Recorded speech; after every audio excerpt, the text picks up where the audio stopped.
আসসালামু আলাইকুম ভিউয়ার্স, সবাইকে স্বাগতম জানাচ্ছি দাদু কোডিং চ্যানেলের পক্ষ থেকে আরেকটি নতুন ভিডিওতে। এই ভিডিওতে আমরা চেষ্টা করব 2016 সাল থেকে শুরু করে 2023 সাল পর্যন্ত যতগুলো এমসিকিউ বোর্ড পরীক্ষায় আসছে সেই এমসিকিউ গুলো এক্সপ্লানেশন এবং ড্রাই রানের সাথে জানার, যাদের একদমই আমরা সি প্রোগ্রামিং পড়ি নাই তারাও আমরা ঠিকঠাক বুঝতে পারবো, এবং যারা সি প্রোগ্রামিং এর বেসিকটা আছে তারা আরো ভালো বুঝতে পারবো। সো শুরু করা যাক। প্রথমেই বেশ কয়েকটা, জাস্ট খুব বেশি না, মাত্র কয়েকটা সিম্পল কোশ্চেন আছে। বলছে সি ভাষার উদ্ভাবক কে? আমরা জানি সি ভাষার উদ্ভাবক হচ্ছে ড্যানিস রিচি সি।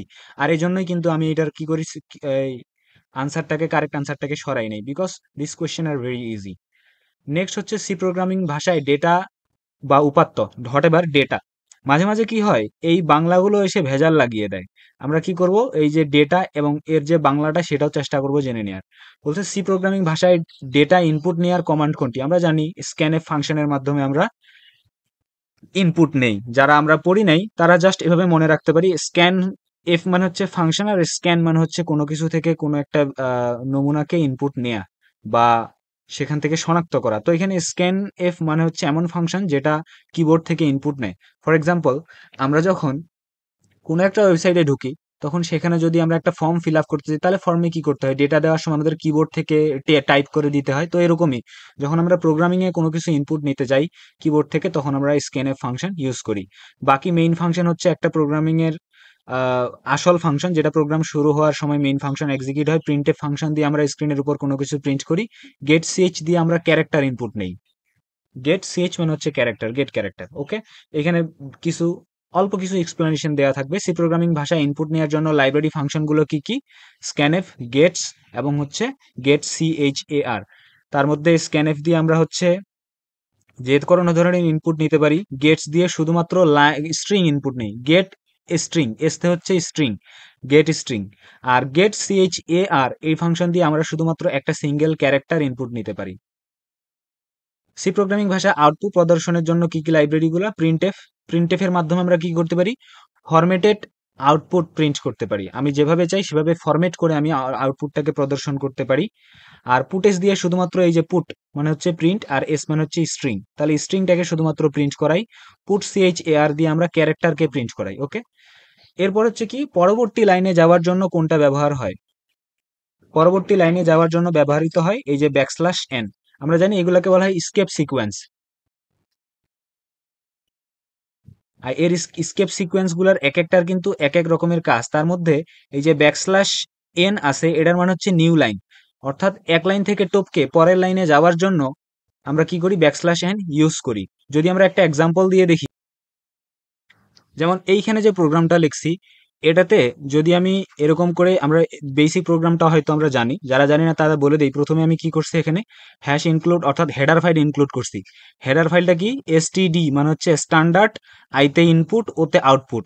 আমরা ইনপুট এবং আউটপুট নেওয়ার জন্য, মানে আউটপুট কি, আমরা স্ক্রিনে কোনো কিছু দেখানোর জন্য আমরা আউটপুট ফাংশন নেই, যেটাকে আমরা বলি printf.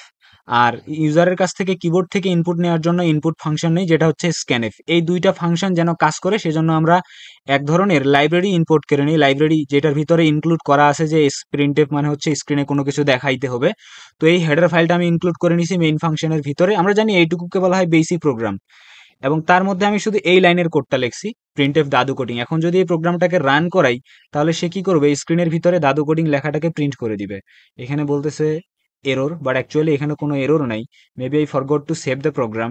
Let's run it again, and now here you can see that the output is here, দাদু কোডিং। ওকে, সো এখানে কিন্তু এবার দাদু কোডিং লেখাটা ঠিকঠাক আসছে। যাদের ভেজাল মনে হচ্ছে, আমি একটু ক্লিয়ার করে দিই, স্ক্রিনটা ক্লিয়ার করে দিয়ে যদি আমি আবার রান করাই, এবার দেখা যাচ্ছে এই যে আমাদের কাঙ্ক্ষিত আউটপুট শুধুমাত্র দাদু কোডিং আসছে। এখন ধরো আমি যদি কি কাজ করি, এই লাইনটাকে আবার যদি কপি করি, তো দেখা যাচ্ছে দাদু কোডিং উপরে আর একটা দাদু কোডিং কিন্তু নিচে।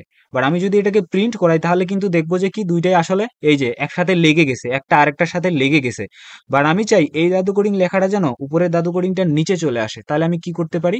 এইখানে জাস্ট একটা ব্যাকস্ল্যাশ এন দিয়ে দিব। ওকে, সো এখানে যখন একটা ব্যাকস্ল্যাশ এন দিব, এর মানে হচ্ছে এই লেখাটা প্রিন্ট করার পর কন্ট্রোল চলে যাবে নিচের লাইনে, নিচের লাইনে গিয়ে হোয়াট এভার আসবে সেটাকে প্রিন্ট করাবে। যদি এখন আমি রান করি, দেখা যাচ্ছে দাদু কোডিং নিচে নিচে আসছে। তো এটাকে বলা হয় ব্যাকস্ল্যাশ এন। এখন ব্যাকস্ল্যাশ এন নিয়ে না দিয়ে আমি যদি এখানে টি দিতাম, তাহলে টি মানে কিন্তু ট্যাব। আমরা আমাদের কিবোর্ডে একটা ট্যাব নামে বাটন দেখবো, আর এই ট্যাব বাটন প্রেস করলেই কিন্তু আমরা কি দেখি, যেমন আমি যদি এখানে আমার কার্সরটা আছে, আমি যদি ট্যাব প্রেস করি এটা কিন্তু 4 স্পেস আগাই গেল।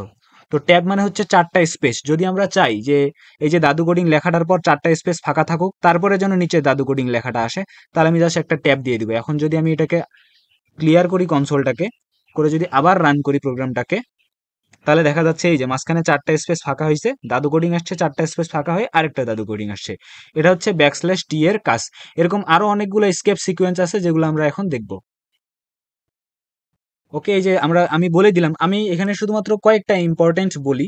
তার মধ্যে ব্যাকস্ল্যাশ এন, ব্যাকস্ল্যাশ টি এর টি এর কাজ আমরা অলরেডি দেখে ফেলছি। ভি থেকে আউটপুট ভার্টিক্যাল ট্যাব প্রদর্শনের জন্য এটা এত ইম্পর্টেন্ট না।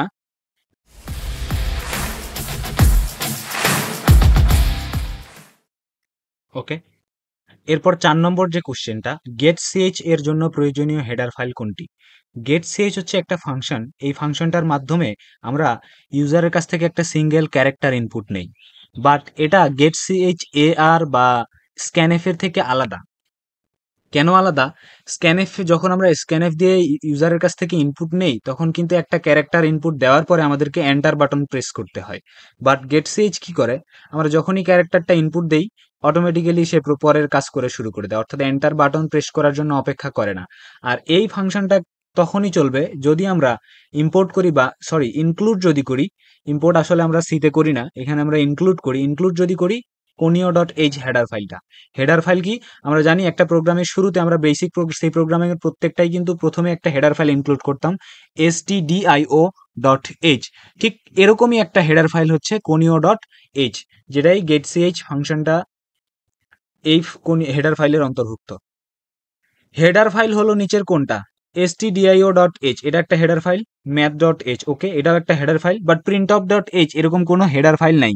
আমরা printf নামে একটা ফাংশন জানি, যেটা কি করে স্ক্রিনে কোনো কিছু প্রিন্ট করানোর কাজে ব্যবহার হয়। সুতরাং 1 ও 2 হচ্ছে উত্তর, তার মানে এখানে উত্তর হবে ক। নেক্সট, এই যে দেখি লাইব্রেরি ফাংশন, এতক্ষণ নিয়ে যেগুলো আমরা কথা বলতেছিলাম। আচ্ছা, লাইব্রেরি ফাংশন জিনিসটা আসলে কি? আমরা সি প্রোগ্রাম, যে কোনো সি প্রোগ্রাম, ফর এক্সাম্পল এই সি প্রোগ্রামের ক্ষেত্রে এই যে প্রিন্টএফ একটা ফাংশন, মেইন একটা ফাংশন, তারপরে আমরা যে লিখি স্ক্যানএফ যে একটা ফাংশন ব্যবহার করি, এই ফাংশনগুলা কিন্তু আমরা বানাই নেই, এগুলা অলরেডি সিতে বানানোই ছিল। এবং আরো অনেকগুলো ফাংশন আছে যেগুলোকে আমরা ডিফাইন করি না। এই ফাংশন, মেইন ফাংশন কিন্তু ইউজার ডিফাইন ফাংশন। তো এই যে ফাংশন যেগুলোকে আমরা বানাই না, প্রিন্টএফ, স্ক্যানএফ অলরেডি হচ্ছে বানানোই আছে, আমরা শুধু ইউজ করি, এই ফাংশনগুলোকে বলা হয় লাইব্রেরি ফাংশন। তো লাইব্রেরি ফাংশনগুলো আর কি কি? এইখানে আমরা যেগুলা ফাংশন দেখতেছি এই সবগুলাই হচ্ছে লাইব্রেরি ফাংশন। তার মধ্যে এই যে stdio.h, আইওতে হচ্ছে input output, standard input output. এই হেডার ফাইলটা ব্যবহার করে আমরা এইগুলোকে নিয়ে কাজ করতে পারি, scanf, printf, gets, puts, get CH AR, put CH AR বা ক্যারেক্টার, পুট ক্যারেক্টার, এই ফাংশনগুলো এই হেডার ফাইলের অন্তর্ভুক্ত। আর math.h এর অন্তর্ভুক্ত কি? ম্যাথ রিলেটেড যে ফাংশনগুলা, ম্যাথ হেডার ফাইলের অন্তর্ভুক্ত হচ্ছে ম্যাথ রিলেটেড ফাংশনগুলো, যেমন স্কোয়ার রুট বের করার জন্য sqrt, পাওয়ার বের করার জন্য এটা, অ্যাবসলিউট ভ্যালু বের করার জন্য সাইন, কস, ট্যান, এবং র্যান্ডম কোনো ভ্যালু বের করার জন্য এই ফাংশনগুলোকে আমরা ব্যবহার করি। কোনিও ডট এইচ এর ভিতরে আমরা অলরেডি দেখছি গেট সিএইচ। আর সিএল, এই যে সিএলআর, ক্লিয়ার স্ক্রিন, এটা হলে কি হয়? এই যে আমরা এখন দেখি যে কোনো কিছু ইনপুট নেওয়ার সময় এরকম হাবিজাবি অনেকগুলো লেখা আসে, যেমন এই লেখাগুলো কিন্তু আমাদের প্রয়োজনীয় না। এই লেখাগুলো যেন না আসে, এইটা ক্লিয়ার করার জন্য, স্ক্রিনটাকে ক্লিয়ার রাখার জন্য আমরা এই ফাংশনটা ব্যবহার করি। পুট সিএইচ আমরা কি করি, এটা অলরেডি আমরা দেখছি। strcpy স্ট্রিং কপি করার সময়, স্ট্রিং কনকেটিনেশন করার সময়, স্ট্রিং কম্পেয়ার করার সময় আমরা স্ট্রিং ডট এইচ লিখি। মনে রাখার ট্রিক কি? এখানে স্ট্রিং ডট এইচ আছে, এগুলো প্রত্যেকটা শুরুতে কিন্তু str আছে, str। তাহলে এই যে স্ট্রিং অপারেশন করার জন্য str যে ফাংশনগুলো আছে সেগুলোকে আমরা ব্যবহার করি। ওকে, নেক্সট চলে যাই। সি ভাষায় ফ্লোট টাইপের চলক মেমোরিতে কত বিট জায়গায় নেয়? আমরা জানি ফ্লোট টাইপের চলক মেমোরিতে 4 বাইট জায়গা নেয়। মনে রাখতে হবে 4 বাইট, 4 বাইট, তাহলে 4 বাইট, বি ওয়াই, তারপরে হচ্ছে টি, আর সবার শেষে কিন্তু ই, এটা হচ্ছে বাইট। আর 4 বাইট, আর আমরা এটাও জানি যারা অলরেডি এইচএসসি এর 3 অধ্যায় পড়ে আসছে, আমরা জানি যে 1 বাইট মানে হচ্ছে 8 বিট। তাহলে 1 বাইট মানে যদি 8 বিট হয়, তাহলে ফ্লোট যেহেতু 4 বাইট জায়গা নেয়, তাহলে 4 ইন্টু 8 টোটাল 32 বিট জায়গা নিবে।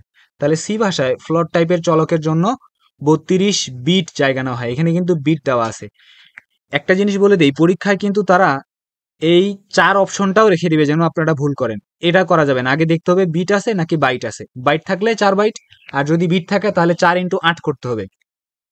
ওকে, নেক্সট সি ভাষায় ইন্টেজার সেম। আমরা জানি ইন্টেজার এবং ফ্লোট ডেটা টাইপ 4 বাইট করে জায়গা নেয়, আর 4 বাইট মানে হচ্ছে কতটুকু? 32 বিট। এখানেও বিট বলছে। নেক্সট ফ্লোট টাইপ ডাটা মেমোরিতে কত বাইট? এবার কিন্তু আছে বাইট, কত বাইট জায়গা দখল করে। তাহলে ফ্লোট টাইপ হচ্ছে 4, বাট ডাবল কিন্তু 8 দখল করে। এরপরে দেখি, আচ্ছা মেমোরিতে বাইট দখল করে বা বিট দখল করে, এই ব্যাপারটা তো আমরা বুঝলাম, কিন্তু আসলে কোন মেমোরিতে? প্রশ্নটা হচ্ছে কোন মেমোরিতে, এটা তো একটা ফিল প্রয়োজন। আমাদের যে সিস্টেমের সেটা হতে পারে মোবাইল, অথবা হতে পারে সেটা কম্পিউটার। কম্পিউটারের যে মেমোরি আছে, এখানে মেমোরি বলতে বোঝাবে র্যাম, কারণ যখনই আমরা কোনো একটা প্রোগ্রামকে রান করি সেটা কিন্তু র্যামের মধ্যে রান হয়।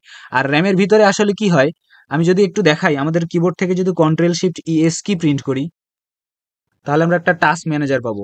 এই টাস্ক ম্যানেজারের ভিতরে যদি আমি যাই, এখানে গেলেই যে দেখবো আমার যে কম্পিউটারের র্যাম লাগানো আছে এখন 12 জিবি। এই 12 জিবির ভিতরে এই যে দেখা যাচ্ছে জায়গাগুলো অলরেডি ইন ইউজ। তার মানে হচ্ছে আমাদের মেমোরির ভিতরে এরকম করে ছোট ছোট স্লট থাকে। এই ছোট ছোট স্লটগুলোর ভিতরে এইটুকু জায়গা এখনো ফাঁকা আছে, বাকি এইটুকু জায়গা ফিল আপ হয়ে আছে। এই জায়গাগুলো, ছোট ছোট জায়গাগুলোকে আমরা 1 বাইট ধরতে পারি। ঠিক আছে, তাহলে যখনই আমরা কোনো একটা ফ্লোট টাইপের ভেরিয়েবল ডিক্লেয়ার করি, এরকম 4টা বাইট ফিল আপ হয়ে যায়। তখন যেগুলা ফিল আপ হয়ে যায় ওগুলো এরকম নীল কালার হয়ে যায়। Okay, so this is actually just abstract representation so that we can actually feel what we are doing. Float data type কত বাইট জায়গা দখল করে? ফ্লোট ডেটা টাইপ আমরা অলরেডি পড়ছি 4 বাইট। ফ্লোট, ইন্ট সবগুলাই কিন্তু 4 বাইট জায়গা দখল করে, এবং এটার আমি একটা শখ এখনই দেখাবো নিচের দিকে।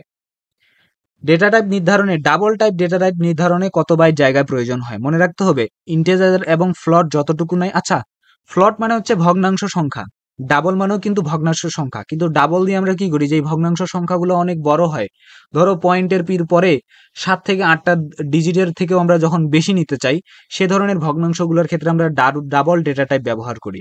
আর ডাবল ডেটা টাইপ ফ্লোটের দ্বিগুণ জায়গা নেয়। তাহলে ফ্লোট যেহেতু আমরা দেখলাম 4 বাইট নেয়, তাহলে ডাবল ডেটা টাইপ 8 বাইট জায়গা নিবে। নেক্সট, ফ্লোট ডেটা টাইপ কত বাইট জায়গা দখল করে? Same question is being repeated. Okay, next, এই যে দেখো এখানে লেখাই আছে ক্যারেক্টার কি করে, একটা ক্যারেক্টার একটা সিঙ্গেল বাইট নেয়। আমি কিন্তু বাইট বলছি। ওকে, ক্যারেক্টারকে আমরা কিভাবে ডিক্লেয়ার করি? এই যে CHAR লিখে। ইন্টিজার মানে হচ্ছে পূর্ণ সংখ্যা এই যে 4।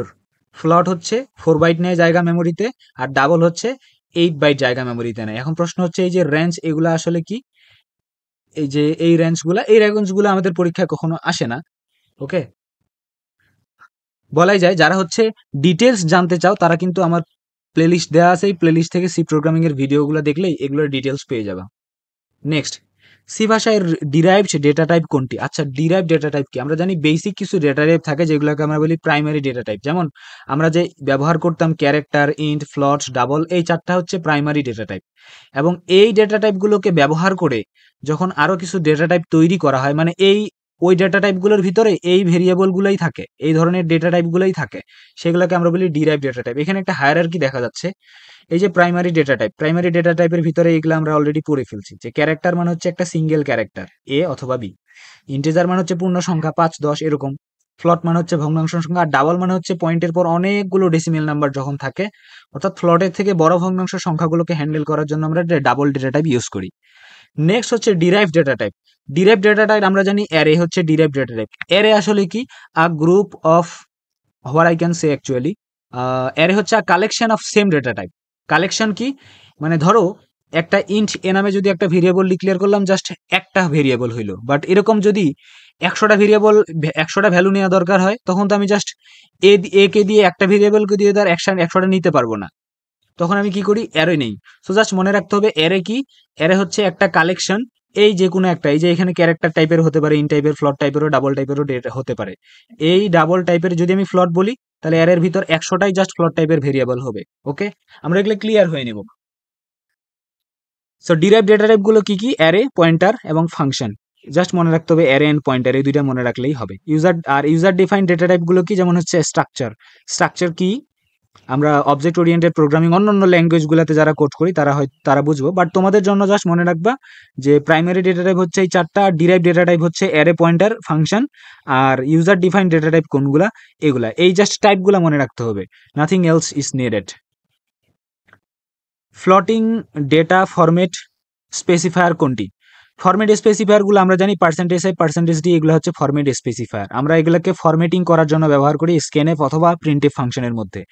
সো তার মধ্যে %c দিয়ে বোঝায় একটা সিঙ্গেল ক্যারেক্টার, %d দিয়ে বোঝায় ডেসিমেল বা ইন্টিজার, %f দিয়ে ফ্লোটিং ডেটা টাইপ, এবং %s দিয়ে বোঝায় স্ট্রিং। তাহলে আমরা বুঝে ফেললাম যেহেতু ফ্লোটিং ডেটা টাইপের ফরম্যাট স্পেসিফায়ার বলছে, তার মানে উত্তর হচ্ছে আমার এখানে গ। এইখানে নিচে লেখা আছে সবকিছু, জাস্ট স্ক্রিনশট নিতে পারো, অথবা আমি এই পিডিএফ তো দিয়েই দিব, তোমরা লিঙ্ক থেকে পিডিএফটা দেখে নিবা। ক্যারেক্টার %c, ফ্লট %f, ডাবল হচ্ছে কি এলএফ কেন ডাবল, আসলে কি ফ্লটের যেটা বড় হয়, ফ্লটের থেকে বড় ফ্লট, তাহলে আমরা বলতে পারি লং ফ্লট। এই লং ফ্লটটাকে এলএফ, ডাবলটাকে আমরা কি করি এলএফ ধরে নিছি। স্ট্রিং এর জন্য %is, আর লং ইন্টিজারের জন্য লং ডেসিমেল অর্থাৎ এলডি। নেক্সট, এগুলা খুবই বেসিক কিছু কথাবার্তা বলছি, তোমরা হয়তো অলরেডি এটা জানে, যারা অলরেডি এই কথাগুলো জানো তারা স্কিপ করে পরের পার্টগুলোতে যেতে পারো। সি ভাষায় ক্যারেক্টার ডেটা টাইপের জন্য কোন ফরম্যাট স্পেসিফায়ার? এটা ডেটা টাইপ ইন্টিজারের ফরম্যাট স্পেসিফায়ার কোনটা? আমরা জানি ইন্টিজারের জন্য %d। এই সবগুলো কালো হয়ে আছে কেন? ও আনসারগুলো আমি যখন মিশিয়ে দেই তখন আমি কি করছি, খালি এইটাকেই মিশাইছি, এর জন্য হয়তো কালো হয়ে আছে। নো প্রবলেম, আমরা যখন ক্রিটিক্যালগুলো নিচের দিকে দেখবো তখন আমরা ডিটেলস দেখবো with dry run. Double data টাইপের জন্য ফরম্যাট স্পেসিফায়ার কোনটা? ডাবলের জন্য আমরা দেখলাম লং ফ্লট। ঘ নম্বর, সি ভাষায় কিওয়ার্ড বা সংরক্ষিত শব্দ কি? ওকে, এটা একটু বলে নেই। সি ভাষায় অলরেডি কিছু শব্দ আছে যেগুলোকে চাইলে আমরা ভেরিয়েবলের নাম হিসেবে ব্যবহার করতে পারি না, সেই শব্দগুলোকে বলা হয় সংরক্ষিত শব্দ। এই প্রত্যেকটা শব্দের আলাদা আলাদা মিনিং অলরেডি সি এর ভিতরে ডিফাইন করে দেওয়া থাকে, এই শব্দগুলোকে বলা হয় সংরক্ষিত শব্দ। I am gonna show you a list of this type of words. এই যে character, long, switch, continue, static, এই প্রত্যেকটাই, এইখানে যে শব্দ কয়েকটা আছে মেবি 24-24টার মতো আছে হয়তো, এই 24টা দেখি 1 2 3 4, আর এদিক থেকে 1 2 3 4 5 6 7 8, ইয়াস 3 আসতে, তাহলে 4 আসতে কত 32টার মতো আছে এখানে। তাহলে এইগুলা হচ্ছে এখানকার সংরক্ষিত শব্দ। আমরা কখনোই ইফ নামে কোনো একটা ভেরিয়েবল ডিক্লেয়ার করতে পারি না, ফর নামে কখনোই করতে পারবো না, ইন্ট বা সাইন্ট নামে কোনো একটা ভেরিয়েবলের নামকরণ এই শব্দগুলো দিয়ে করতে পারবো না, এই জন্য এগুলোকে বলা হয় সংরক্ষিত শব্দ। এখানে যদি আমরা দেখি, বলছে সি ভাষায় কিওয়ার্ড নিচের কোনটা? এই যে লং, এটাও তো একটা কিওয়ার্ড, ফর এটাও একটা কিওয়ার্ড, ইফ এটাও একটা কিওয়ার্ড। আমরা লিস্ট থেকে দেখে মিলিয়ে নিব, সবগুলো এখানে আছে, লং, ফর, ইন্ট, এই যে ইন্ট এখানে আছে, ফর এখানে আছে, এবং লং কোন দিকে, এই যে লং এখানে আছে, এবং ইফ এখানে আছে। ওকে, সো এগুলো যেহেতু সংরক্ষিত কিওয়ার্ড, তাহলে আমরা সঠিক উত্তর যেটা সেটা লিখেছি। এবার এখান থেকে খুবই ইম্পর্টেন্ট, এবং তোমরা নিশ্চিন্ত থাকো এই ভেরিয়েবলের টাইপ থেকে একটা এমসিকিউ তোমাদের পরীক্ষায় আসবেই, মানে বোর্ড কোশ্চেন হবে এবং সেখানে ভেরিয়েবল বা চলকের নামকরণ থেকে এমসিকিউ আসবে না, এটা হয় না। ওকে, এবং চলকের নাম করার কিছু নিয়ম আছে, নিয়মগুলো আমরা নিচে পড়বো, প্রথমে এই এমসিকিউটাকে কারেক্ট করি। নিচের কোনটি সঠিক চলকের নাম? প্রথমটাতে আমরা দেখি মাঝখানে হাইফেন ঢুকে গেছে, মনে রাখতে হবে হাইফেন যদি মাঝখানে থাকে তাহলে সেটা সঠিক চলকের নামকরণ না। আমরা বলতে পারি চলকের নাম বা ভেরিয়েবলের নেমিং করার সময় মাঝখানে হাইফেন আসা যাবে না। এরপর আন্ডারস্কোর থাকা যাবে, এটা ঠিক আছে, তার মানে এখানে উত্তরটা হচ্ছে এই যে খ নম্বর, এটা ঠিক আছে, আন্ডারস্কোর থাকা যাবে। নিচেরটা ভুল কেন? দেখা যাচ্ছে মাঝখানে এই জায়গায় কিন্তু একটা স্পেস আসছে, বাট মনে রাখতে হবে হোয়াইট স্পেস থাকা যাবে না, তাহলে এটাও ঠিক না। প্রথমটা, তারপর ঘ নম্বরটা ঠিক না কেন? কারণ সামনে 1 আসছে। মনে রাখতে হবে ভেরিয়েবলের নাম কখনো নাম্বার দিয়ে যেন শুরু না হয়। এই চারটাই নিয়ম, আন্ডারস্কোর থাকা যাবে না, হোয়াইট স্পেস থাকা যাবে না, নাম্বার দিয়ে, সরি আন্ডারস্কোর না, হাইফেন থাকা যাবে না, হোয়াইট স্পেস থাকা যাবে না, এবং নাম্বার দিয়ে শুরু হওয়া যাবে না। এই তিনটা যদি না হয় তাহলে আমরা বলতে পারি বাকিগুলো হচ্ছে অ্যালাউড। তাহলে এখানকার উত্তর হচ্ছে খ, এটা হচ্ছে সঠিক ভেরিয়েবল নাম।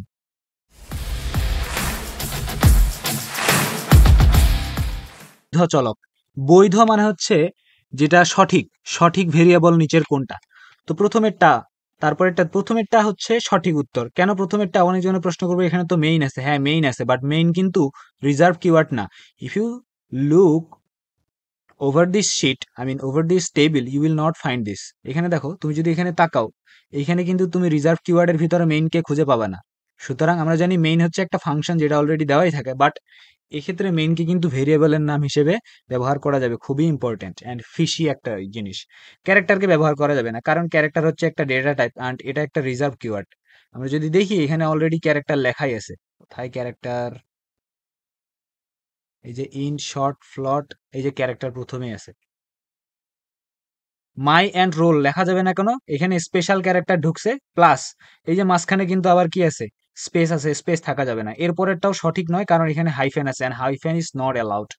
এখানে দেখি নিয়মগুলা কি কি।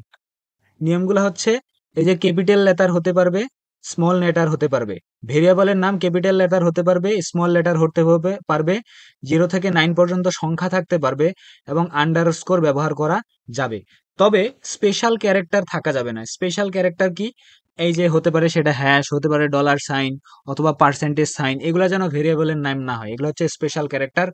আর ভেরিয়েবলের নামের ক্ষেত্রে স্পেস রাখা যাবে না, মাঝখানে যেন স্পেস না থাকে। যেমন N1 কিন্তু সঠিক, কারণ প্রথমে ক্যারেক্টার দিয়ে শুরু হয়েছে, পরে কিন্তু নাম্বার আছে এখানে, সুতরাং এটা সঠিক।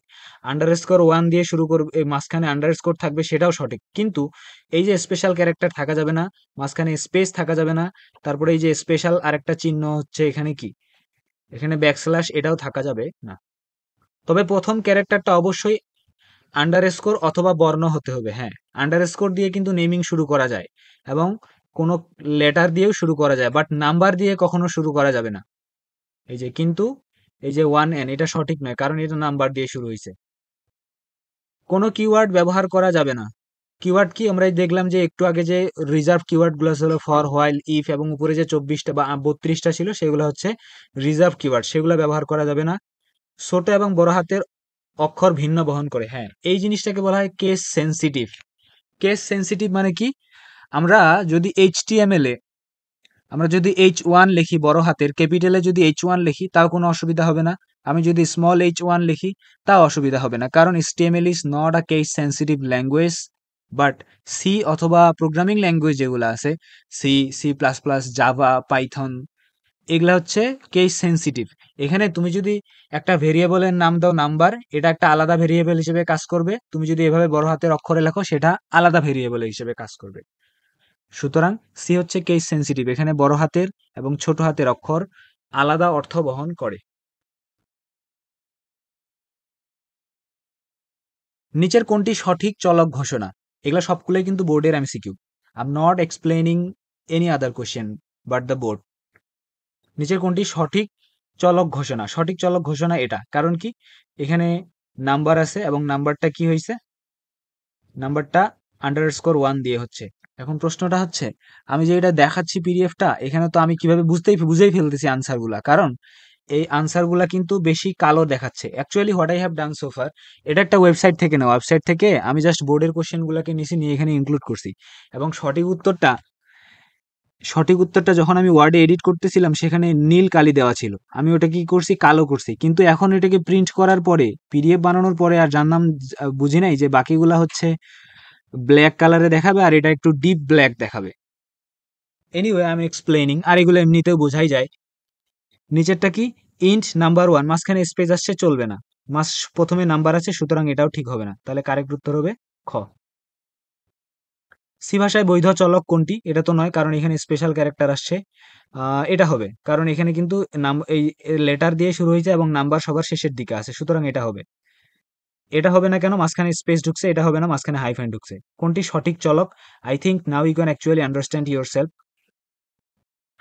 সি ভাষার চলক ঘটনা করার ফরম্যাটটা আসলে আমরা দেখিনি। প্রথমে ডাটা টাইপ থাকে, বাট কোন ধরনের ভেরিয়েবলটা যেটা ডিক্লেয়ার করছে সেটা ডেটা টাইপ কি হবে।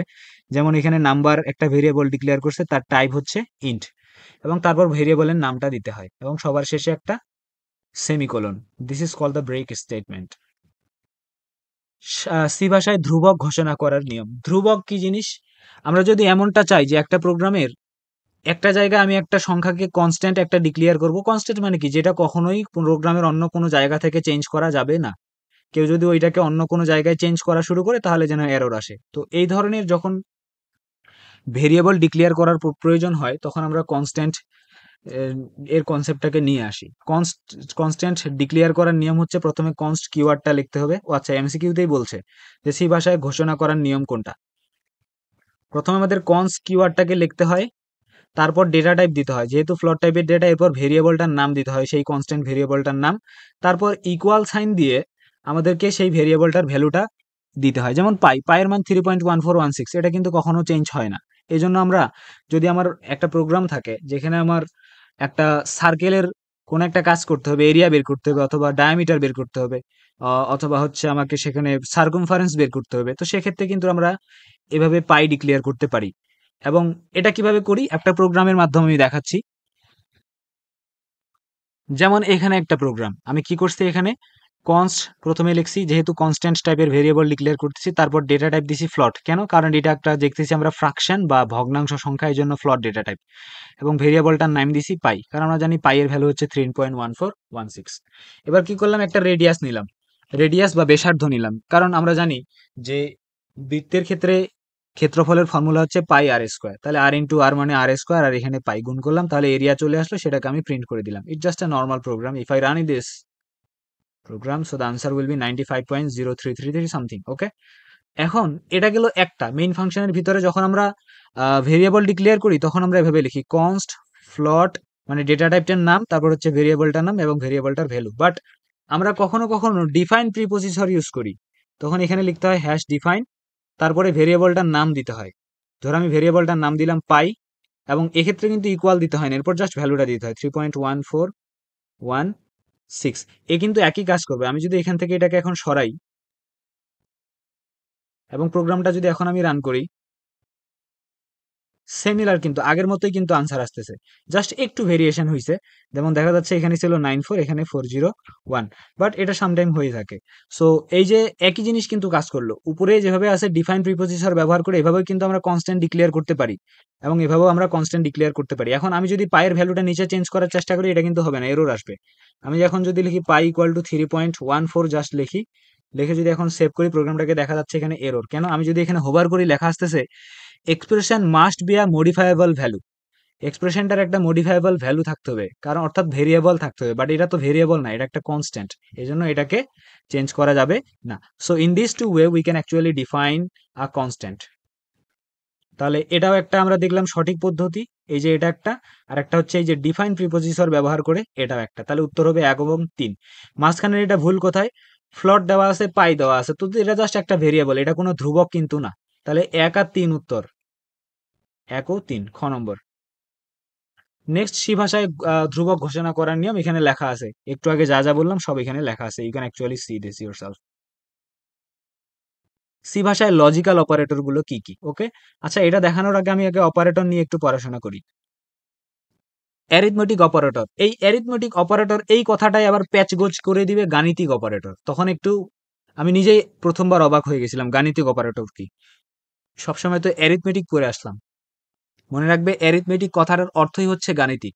আর অ্যারিথমেটিক অপারেটর গুলো কি কি? প্লাস, মাইনাস, মানে যেগুলা দিয়ে আমরা সচরাচর যোগ বিয়োগ গুণ ভাগ এইগুলাই হচ্ছে কাজ করি বটমাস রুলের মধ্যে।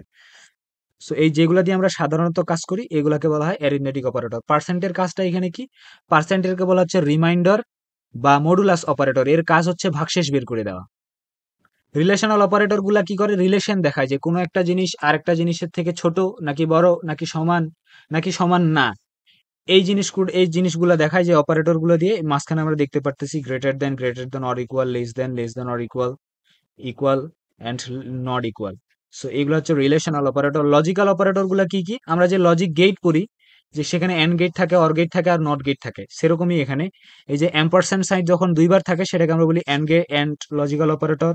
দুইটা পাইপলাইন যখন থাকে সেটাকে আমরা বলি অর গেট বা অর লজিক্যাল অপারেটর। অরের ক্ষেত্রে কি হয়? একটা ট্রু হলেই ট্রু, আর এন্ডের ক্ষেত্রে যতক্ষণ না দুইটা ট্রু হবে না তখন ট্রু হবে না। নট তো বুঝি উল্টাটা। অ্যাসাইনমেন্ট অপারেটর আসলে কি করে? রাইট সাইডের ভ্যালুটাকে লেফট সাইডে অ্যাসাইন করে। আমরা এটা ডিটেইল দেখবো, জাস্ট দেখে নিই এগুলাকে অ্যাসাইনমেন্ট অপারেটর বলে। ইনক্রিমেন্ট ডিক্রিমেন্ট অপারেটর কি কি?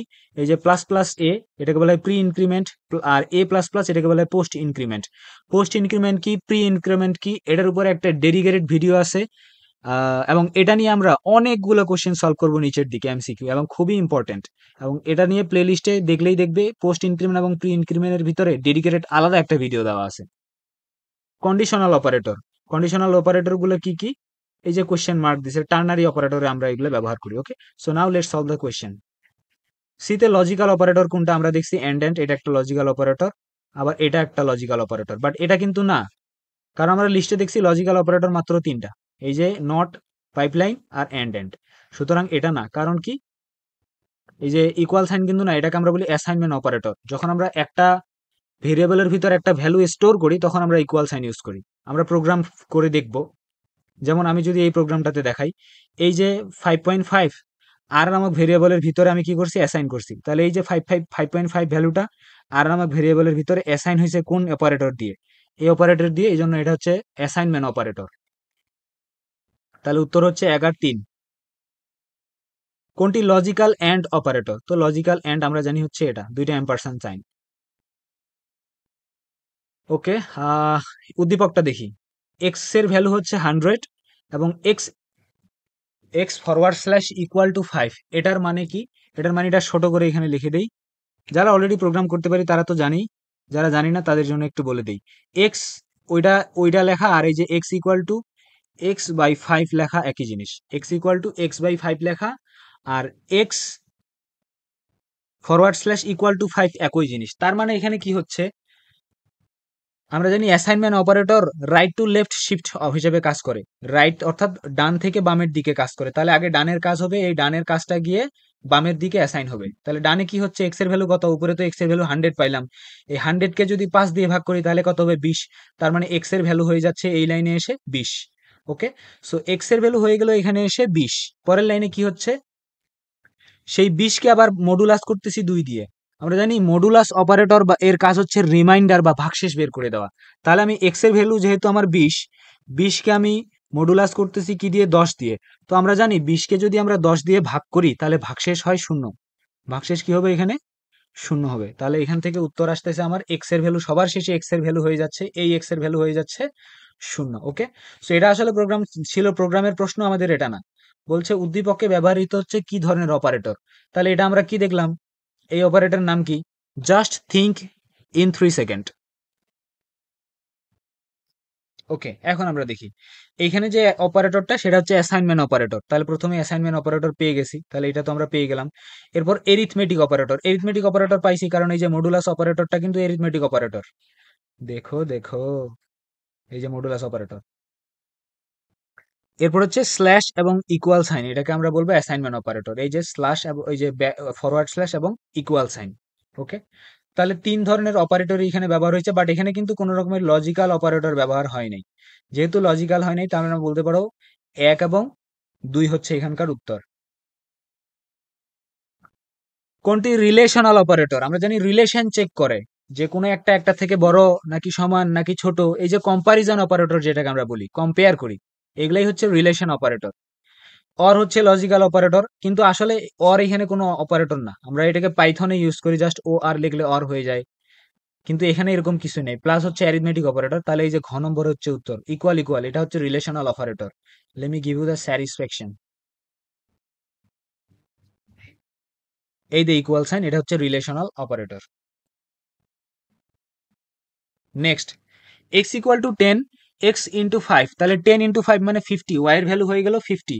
এখন 50 কে আবার ভাগ করতেছি আমি 3 দিয়ে। আমরা অলরেডি জানি যে মডুলাস অপারেটরকে আমাদেরকে কি করে? ভাগশেষ বের করে। তাহলে তুমি যদি এখন তোমার খাতাটা নিয়ে সেখানে 50 কে তুমি যদি 3 দিয়ে ভাগ করো, 50 কে তুমি যদি 3 দিয়ে ভাগ করো তাহলে নিশ্চয়ই কত আসবে? 3 ষোলো 48 আসবে। এখানে এখানে আসবে 16। আমার পেন ট্যাপটা নষ্ট হয়ে গেছে, এই জন্য ফাস্ট ফাস্ট লিখতে পারতেছি না, হাত দিয়ে লিখতেছি, মাউস দিয়ে। সো 50 থেকে 8 বাদ দিলে কত? 2। তাহলে এই যে ভাগশেষ 2 আসলো, এই 2 হবে এখানে ওয়াই এর ভ্যালু, লাস্ট ওয়াই এর ভ্যালু হচ্ছে এখানে 2, because we are dividing 50 by 3। Modulus operator আমাদেরকে শুধুমাত্র রিমাইন্ডার বা ভাগশেষ বের করে দেয়। তাহলে ভাগশেষ যেহেতু 2, তাহলে এখানে আনসার হবে 2। বলছে উদ্দীপকে উল্লেখিত ওয়াই চলকের সর্বশেষ মান কত? সেটা 2 বের করে ফেললাম। এরপরেরটা দেখি দেখি আমরা কিন্তু এখন যে এমসিকিউ গুলা করবো অ্যাকচুয়ালি এগুলাই পরীক্ষার জন্য ইম্পর্টেন্ট। অ্যান্ড আমি যে এক্সপ্লানেশন গুলো দিব সেগুলা কিন্তু জরুরি, এবং শুধুমাত্র যেই অপশনটা উত্তর হচ্ছে সেটাতে দেখবো তা না, বাকিগুলোকে ইভ্যালুয়েট করতে হবে, then actually you can get the satisfaction. এইখানে দেখি এক্সপ্রেশনটা কি আছে, পি স্কোয়ার এক্স প্লাস 2/3 এর সমতুল্য সি এক্সপ্রেশন কোনটা? এক্সপ্রেশন মানে হচ্ছে আমরা বলি রাশি, যেটাকে বলি ম্যাথ করার সময়, যে আমরা বাংলা ভার্সনের। সো এখানে দেখি পি স্কোয়ার, তার মানে পি এর উপর পাওয়ার কত আছে, 2 আছে। আমরা জানি পাও ফাংশন আমরা কি করে, পাও নামে একটা ফাংশন আছে ম্যাথের ভিতরে। এই পাও ফাংশনের সিনট্যাক্স হচ্ছে, পাও এর ভিতরে প্রথমে দিতে হবে বেস, আর তারপরে দিতে হবে ঘাত, যা আমরা যেটাকে বলি এক্সপোনেন্ট। ওকে, প্রথমে তাহলে কি দিতে হবে, বেস দিতে হবে, আর একটা হচ্ছে এক্সপোনেন্ট। ফর এক্সাম্পল, আমি যদি বলি 2^3, তাহলে এই থ্রিটা হচ্ছে কিন্তু আমাদের ঘাত বা এক্সপোনেন্ট, আর 2 হচ্ছে আমাদের বেস বা ভিত্তি, যেটা এখানে দিতে হবে। তো আমাদের এখানে দেখতেছি পি স্কোয়ার আছে, তার মানে পি হবে এখানে বেস, আর 2 হবে এখানে এক্সপোনেন্ট। আর যেহেতু প্রথমে বেস বসাতে হবে, বাট এইখানে আমরা দেখতেছি প্রথমটাতে এখানে কিন্তু 2 নাই, এখানে কিন্তু পি নাই, এখানে 2 আছে, তার মানে এটা ঠিক না। এরপরেরটা দেখি, প্রথমে পি তারপরে 2। ওকে, ঠিক আছে, কারণ পি হচ্ছে আমাদের বেস এবং 2 হচ্ছে আমাদের এখানে এক্সপোনেন্ট, এটা ঠিক আছে। এর সাথে গুণ হবে কি, এক্স। ওকে, তারপর প্লাস দিয়ে 2 কে 3 দ্বারা ডিভাইড করতে হবে, তার মানে 2 নম্বরটার সঠিক উত্তর। ওকে, নেক্সট দেখি এখন পি স্কোয়ারকে কিভাবে লেখা যায়, পি ইন্টু পি, বাইরে আবার এক্স, একই তো, এটাও তো ঠিকঠাক, তার মানে 2 এবং 3 হচ্ছে এখানে সঠিক উত্তর। So the answer will be গা। গাণিতিক সমীকরণের সি এর এক্সপ্রেশন। আচ্ছা, এখানে আমরা কিছু দেখি, মেবি এটা ফাটাফাটি দেখা যাচ্ছে, বাট দেখে নেই যে এক্সপ্রেশন গুলো আসলে কিভাবে আমরা লিখতে পারি। You can actually pause the video and watch it yourself. I am going to continue. C ভাষায় লাইব্রেরি ফাংশন হচ্ছে কোনটা কোনটা লাইব্রেরি ফাংশন? আমি অলরেডি বলে ফেলছি, লাইব্রেরি ফাংশন কি, যেগুলোকে আমরা অলরেডি বিল্ট ইন পেয়ে যাচ্ছি, যেগুলো আমরা আমাদেরকে ডিফাইন করতে হচ্ছে না, সেগুলো হচ্ছে লাইব্রেরি ফাংশন। যেমন প্রিন্ট এফ, এটা কি আমরা বানাইছি নাকি অলরেডি বানানোই থাকে? বানানো থাকে, আমরা জাস্ট ইউজ করি। প্রিন্ট এফ একটা, স্ক্যান এফ একটা, বাট অ্যাড নামে কোনো ফাংশন কিন্তু বিল্ট ইন নাই, মনে রাখতে হবে। অ্যাড নামে কোনো বিল্ট ইন ফাংশন নাই, সুতরাং 1 আর 2 হচ্ছে এখানে উত্তর।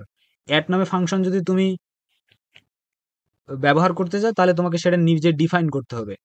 যদিও আমাদের ইন্টারের ক্ষেত্রে ইউজার ডিফাইন ফাংশন নিয়ে খুব বেশি একটা প্রশ্ন আসে না, বাট আমার ভিডিওর প্লেলিস্টে কিন্তু এই ফাংশন নিয়েও দেখা দেওয়া আছে, you can actually watch it.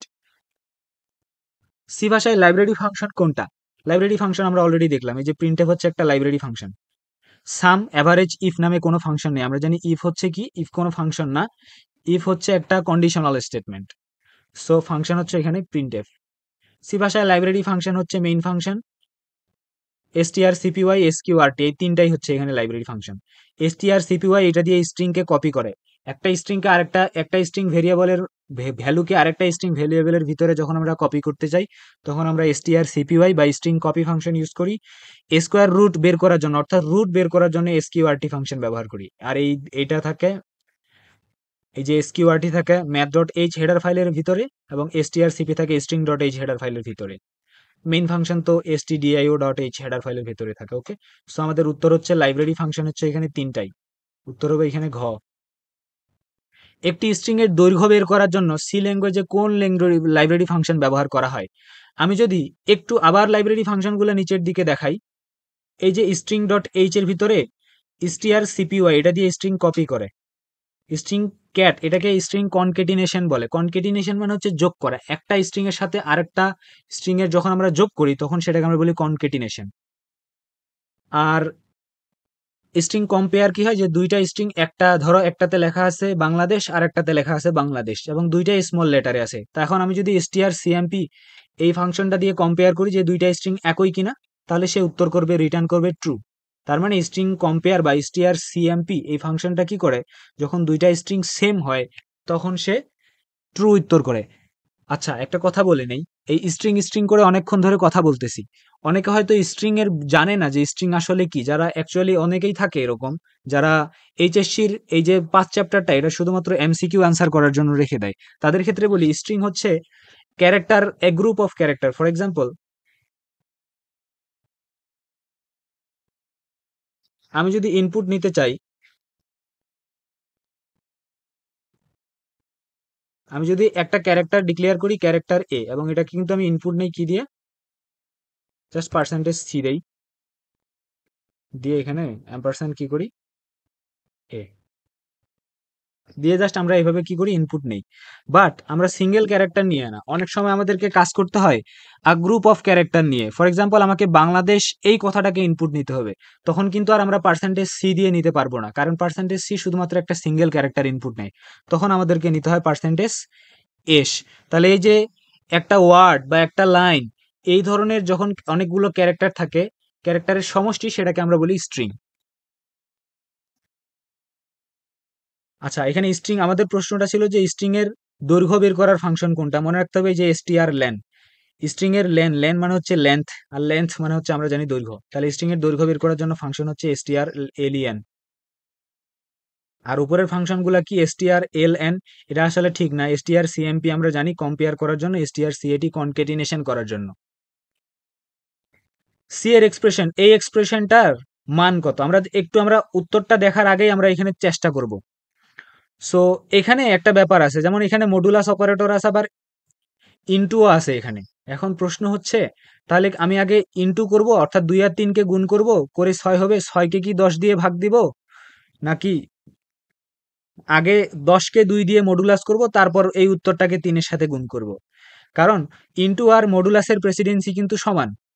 Presidency যখন সমান হয় তখন আমাদেরকে দেখতে হয়, যখন প্রেসিডেন্সি সমান হয় তখন মনে রাখতে হবে যে কিভাবে আমি আসব, লেফট থেকে রাইটে যাব নাকি রাইট থেকে লেফট হবে। মনে রাখতে হবে এক্ষেত্রে যখন এই যে এরকম ইনটু মাল্টিপ্লিকেটিভ, এগুলাকে বলা হয় মাল্টিপ্লিকেটিভ অপারেটর গুলো যখন থাকে, মাল্টিপ্লিকেটিভ অপারেটর গুলো কি কি, ডিভিশন সাইন, ইনটু সাইন আর মডুলাস সাইন।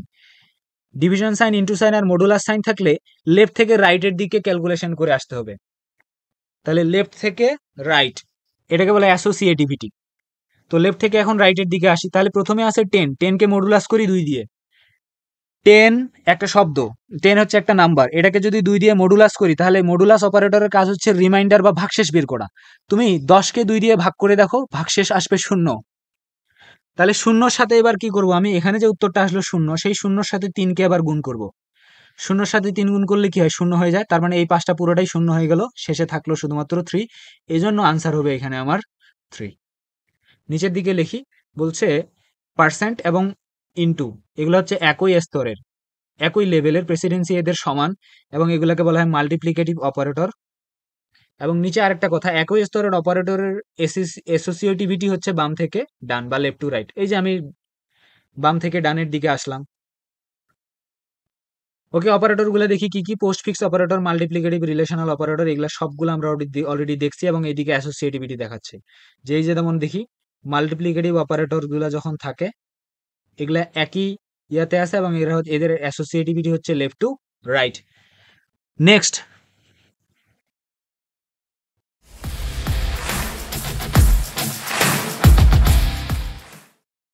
এবার পরের MCQ, C expression x equal to power of 3,2, 5 modulus 2 and 3। So এটার সলভটা আমরা দেখি। তাহলে এখানে x ইকুয়াল টু কি হচ্ছে, আমরা যদি একটু x ইকুয়াল টু লিখি, x equal to power of 3,2, তাহলে কি হবে, আমরা জানি এটা হচ্ছে বেস আর এটা হচ্ছে ঘাত বা পাওয়ার। তাহলে 3 টু দি পাওয়ার 2 মানে কি, 3 স্কোয়ার, 3 স্কোয়ার মানে হচ্ছে 9। তার মানে এখানে পাও ফাংশনের ভিতর থেকে আমি পেলাম 9 প্লাস 5 মডুলাস 2। 5 কে যদি আমরা 2 দিয়ে ভাগ করি, তাহলে ভাগশেষ থাকে 1, কারণ 2 দুগুণে 4 হয়, বাকি থাকে 1। তাহলে আমি এখান থেকে পাচ্ছি 1। তাহলে এখান থেকে পেলাম 9, এখান থেকে পাচ্ছি 1, এখান থেকে পাচ্ছি 3। তাহলে 9 প্লাস 1 প্লাস 3, তাহলে কত হলো এখানে 13। তাহলে এখানে আনসার হবে আমাদের 13। নেক্সট, সি ভাষায় গাণিতিক অপারেটরের সাহায্যে, গাণিতিক অপারেটর মানে হচ্ছে এরিথমেটিক অপারেটর, প্লাস মাইনাস, তারপরে কি গুণ, ভাগ, আর একটা হচ্ছে মডুলাস বা রিমাইন্ডার অপারেটর। এই পাঁচটাকে বলা হচ্ছে গাণিতিক অপারেটর। এগুলোর সাহায্যে কি করা যায়, যোগ করা যায়, হ্যাঁ যায়। ভাগশেষ নির্ণয় করা যায়, মডুলাস অপারেটর দিয়ে যায়। ছোট বড়ের তুলনা কি করা যায়, না। ছোট বড়ের তুলনা করা যায় এই যে এরকম যে অপারেটর গুলো আছে, যেগুলোকে আমরা বলি রিলেশনাল অপারেটর, এই রিলেশনাল অপারেটর দিয়ে। তাহলে 1 এবং 3 উত্তর, খ নম্বর উত্তর। তারপরে সি এক্সপ্রেশন পাও অফ এটা। সো এটা আসলে কি, এটা একটু ইভ্যালুয়েট করি, অনেক বড় দেখা যাচ্ছে। সো প্রথমে দেখি, প্রথমে আমরা জানি পাওয়ার ফাংশন ভিতরে দুইটা আর্গুমেন্ট দিতে হয়। একটা হচ্ছে বেস, এই যে তারপরে বেস দিয়ে কমা দিয়ে তারপরে উপরে পাওয়ারটা কি হবে সেই পাওয়ারটা দিতে হয়। তাহলে এই যে এই পার্টটুকু হচ্ছে পাওয়ার আর এই পার্টটুকু হচ্ছে বেস। তাহলে দেখি পাওয়ার ফাংশনের ভিতরে বেস কত আছে। বেস আছে 15/3, 15 কে 3 দিয়ে ডিভাইড করলে কত আসবে 5। তাহলে এখান থেকে হচ্ছে 5 মাইনাস 9 কে 3 দিয়ে ডিভাইড করলে আসবে 3। তাহলে 5 মাইনাস 3, তাহলে 5 মাইনাস 3 মানে কত 2। তাহলে বেস পাচ্ছি আমরা হচ্ছে 2। এখানে আসবে 5, এখানে আসবে 3, 5 থেকে 3 বাদ দিলে 2 হয়। তাহলে আমি এই কমায়ের আগের এই পুরোটাই কি বেস, তাহলে বেস পাইলাম আমি 2। এখন দেখি এখানে কত হয় পাওয়ার, 17 মডুলাস 5। তো 17কে যদি আমি 5 দিয়ে ভাগ করি তাহলে কত হবে, 3 5 15 হয়, বাকি থাকে 17 মিলাতে 2। তার মানে 17কে 5 দিয়ে মডুলাস করলে ভাগশেষ আমার আসবে এখানে 2। তাহলে আমি এখানে 2,2 পাচ্ছি। তাহলে 2,2 মানে 2 টু দি পাওয়ার 2 আসবে এখানে, আর 2 টু দি পাওয়ার 2 মানে হচ্ছে 4। তাহলে আমি টোটাল এইটুকু জায়গায় এখান থেকে শুরু করে এই পর্যন্ত এই যে পাও ফাংশনের কাজ, এখানে আমি পাও ফাংশনের মধ্যে পেলাম 4। এবার পরের পার্টটুকুতে যাই, পরের পার্টটা আছে 4 মাইনাস 4, তাহলে এখানে আমি পাইলাম 4 আর মাইনাস হচ্ছে 4, তার মানে এই টোটাল পার্টটা এইটুকু হয়ে গেল কত 0। তাহলে ওই পার্টটুকু যখন 0 হয়ে গেল, এখন এখানে 3 ইন্টু 2 কোন, 3 ইন্টু 2 হচ্ছে 6, আর 6 আর 7 কত, 7 6 13। তাহলে উত্তর হবে ঘ। যদি বোঝা না যায় তাহলে ভিডিওটা পজ করে নিজে নিজে একটু ট্রাই করবে, কিছুই নাই, জাস্ট এখানে বেস আর এক্সপোনেন্ট, বেস আর এক্সপোনেন্টটাকে নিজে নিজে খাতায় ড্রাই রান করো বা খাতায় লেখো, দেখবে ঠিক হয়ে গেছে। নিচের প্রোগ্রামের আউটপুট কোনটা। Int i equal to 5 J K, একটা ভেরিয়েবল ডিক্লেয়ার করছে i j k, তিনটা ভেরিয়েবল, তার মধ্যে i কে ইনিশিয়ালাইজ করছে পার্টস দিয়ে, বুঝতে পারছো। এখন j equal to i plus plus, তার মানে i এর ভ্যালুটা ওখানে ছিল 5, আমরা জানি এটা হচ্ছে পোস্ট ইনক্রিমেন্ট, তার মানে i এর ওল্ড যে ভ্যালুটা আছে 5 সেটাই j এর ভ্যালু হবে এই লাইনে। তাহলে এই লাইনে কত থাকবে j এর ভ্যালুটা, j এর ভ্যালুটা এখানে হবে 5। এই লাইনে j এর ভ্যালু 5, i এর ভ্যালুও 5, কিন্তু i যখনই এই লাইনটা এই লাইনের কাজ শেষ হয়ে সাথে সাথে i এর ভ্যালুটা 1 বেড়ে যাবে। তার মানে i যখন এইখানে প্রিন্ট হচ্ছে সেখানে কিন্তু i এর ভ্যালু হচ্ছে 5 আর 1 যোগ করলে কত 6। কেন 1 যোগ করব, কারণ এইখানে ইনক্রিমেন্ট হয়েছে 1। তাহলে 5 আর 1 6, i এর ভ্যালু আমি পাইলাম 6। এবার দেখি j, তো j কিন্তু এই লাইনে ছিল 5, পরের লাইনে দেখি এটা হচ্ছে ইনক্রিমেন্ট অপারেটর। সো এটা হচ্ছে প্রি ইনক্রিমেন্ট। প্রি ইনক্রিমেন্ট কি করে, আগে বাড়ায় তারপরে ব্যবহার করে। তাহলে আগে বাড়াবে, যে এর ভ্যালুটা 5 থেকে বেড়ে হয়ে যাবে 6, সেই 6 ভ্যালুটা যাবে কে এর ভিতরে। তাহলে জে এর ভ্যালু হয়ে গেল 6, ইনক্রিমেন্ট হবার পর আবার এই 6 ভ্যালুটাই কিন্তু কে এর ভিতরে ঢুকছে, তাহলে কে এর ভ্যালুও হয়ে যাবে এখানে আমাদের 6। তাহলে 666 অপশনে যেটা সেটা উত্তর। নেক্সট, এক্স এর মান 5 হলে এক্সপ্রেশনে এক্স ইকুয়াল টু, যে এক্স প্লাস ইকুয়াল টু 15 এর মান কত। আমরা জানি এদিকে সহজ করে লিখি, এক্স প্লাস ইকুয়াল টু 5 লেখা আর X equal to X plus 5 লেখা কিন্তু 5 না 15, এক্স প্লাস 15 লেখা কিন্তু একই। তাহলে এক্স ইকুয়াল টু 5 লেখা আর X equal to X plus 15 লেখা একই। যখন এই ধরনের শর্ট হ্যান্ড আসবে সেটাকে আমরা এভাবে লিখতে পারি। তাহলে এক্স এর ভ্যালু বলেই দিছে 5, তাহলে 5 প্লাস 15 এখানে আসবে আমাদের 20।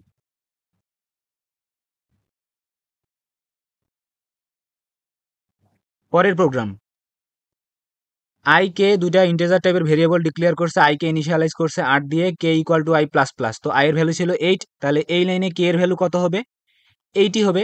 কারণ আগের এমসিকিউটাতে এক্সপ্লেন করে বললাম এটা পোস্ট ইনক্রিমেন্ট, i এর যে ওল্ড ভ্যালুটা আছে সেটাই k এর ভিতরে প্রথমে ঢুকবে। i এর ওল্ড ভ্যালু হচ্ছে 8, k এর ভিতরে ঢুকে যাবে এখানে 8। এটা কিন্তু কার ভিতরে ঢুকবে, এই 8 যেটা আছে সেটা কিন্তু ঢুকে যাবে এই যে k এর ভিতরে। তারপর i প্লাস প্লাস হয়ে যখন এইখানে যাবে, তাহলে এইখানে কিন্তু আর i 8 নাই, এইখানে i হয়ে যাবে 9। তাহলে 9,8।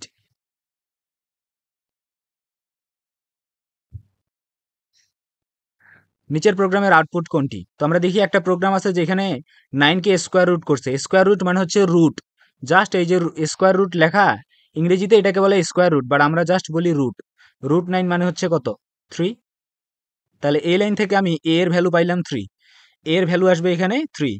তাহলে print F a plus plus, আমরা জানি a প্লাস প্লাস হচ্ছে পোস্ট ইনক্রিমেন্ট, সে কি করে এ এর যে ওল্ড ভ্যালু আছে তাকে এখানে আগে প্রিন্ট করবে। তো এ এর ওল্ড ভ্যালু এখানে কত 3, তাহলে এই লাইনে প্রিন্ট করবে 3। ওকে, 3 প্রিন্ট করবে। করার পরে তারপরে কি প্রিন্ট করবে এখানে এ, তারপর প্রিন্ট করবে প্লাস প্লাস এ। এখন প্লাস প্লাস এ মানে কি দেখো, এই লাইনে কিন্তু 3 কে প্রিন্ট করবে, করার পর সাথে সাথে এক বাড়াই দিবে, বাট ওই যেটা বাড়াইলো 3 বাড়ানোর পর যে 4 হয়ে গেল, ওই 4 কিন্তু ওই লাইনে ইউজ হবে না। ইন দ্য মিডিল ধরো এখানে 4 হয়েছিল, বাট এইখানে আসার আগেই সে কি হয়ে গেছে আরেকবার বাড়ছে, তাহলে 4 বেড়ে 5 হয়েছে। আর এটা তো প্রি ইনক্রিমেন্ট, আগে বাড়বে তারপরে ইউজ হবে, তাহলে 4 বেড়ে 5 হইলে হওয়ার পর এখানে ইউজ হবে। তার মানে এখানে আমাদের প্রিন্ট হবে 5, 3 থেকে directly 5। Post increment pre increment already I have explained. এরপর দেখি, এটাও কি সেমই তো, হ্যাঁ ওই এমসিকিউ এখানে আসছে। নেক্সট, প্রোগ্রামটিতে হেডার ফাইল ব্যবহার করা হয়েছে। ও আচ্ছা, এই প্রোগ্রামিং এ কি, এই প্রোগ্রামটাতে কি কি হেডার ফাইল ব্যবহার করা হবে? তো আমরা জানি স্কোয়ার রুটের জন্য math dot H header file লাগবে, কারণ এটা একটা ম্যাথের ফাংশন। তাহলে এটার জন্য আমাদের হেডার ফাইল লাগবে ম্যাথ ডট এইচ। তারপরে এই যে প্রিন্টএফ আছে, প্রিন্টএফের জন্য লাগবে stdio dot H header file, দুইটা হেডার ফাইল লাগবে। stdio অনেক সময় কিন্তু স্টুডিও লেখা থাকে বানানে, সেটা লেখা যাবে না, তাহলে এখানে লাগবে math dot H stdio dot H বা স্ট্যান্ডার্ড ইনপুট আউটপুট। তাহলে উত্তর হচ্ছে গ নম্বর।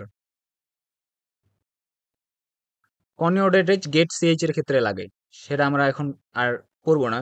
Include stdio dot H, include math dot H, দুইটা হেডার ফাইল ইনক্লুড করছে। তারপরে i equal to 1, J K equal two 1, i plus plus. প্রশ্নটা আগে দেখি কি বলছে, প্রোগ্রামের আউটপুট কোনটি। তাহলে এই প্রোগ্রামটার আউটপুট এখন দেখার জন্য প্রোগ্রামটাকে আমাদের আগে কম্পাইলারের মতো করে নিজেকে ধরে নাও যে তুমি একটা সি কম্পাইলার। কম্পাইলার মানে কি, অনুপাদক প্রোগ্রাম। তুমি এখন নিজে নিজে মনে মনে এটাকে রান করো। তাহলে আই এর ভ্যালু 1, কে এর ভ্যালু প্রথমে 1, আই কে প্লাস প্লাস করছে, বাট আই এর ওল্ড ভ্যালুটাই জে এর ভিতরে ঢুকে গেছে। তাহলে এখানে জে এর ভ্যালু আমরা এখান থেকে কত পাচ্ছি, আমি একটু এটা নেই। তাহলে এখানে আমরা জে এর ভ্যালু পাচ্ছি এখান থেকে 1, কারণ যদিও প্লাস প্লাস হয়েছে, বাট ওখানে কিন্তু যে তার আই তার ওল্ড ভ্যালুটাকেই জে কে দিয়ে দিছে। তারপর আই যখন প্লাস প্লাস হয়ে 2 হয়ে আসলো, তার মানে এখানে পাওয়ের ভিতরে আছে 2।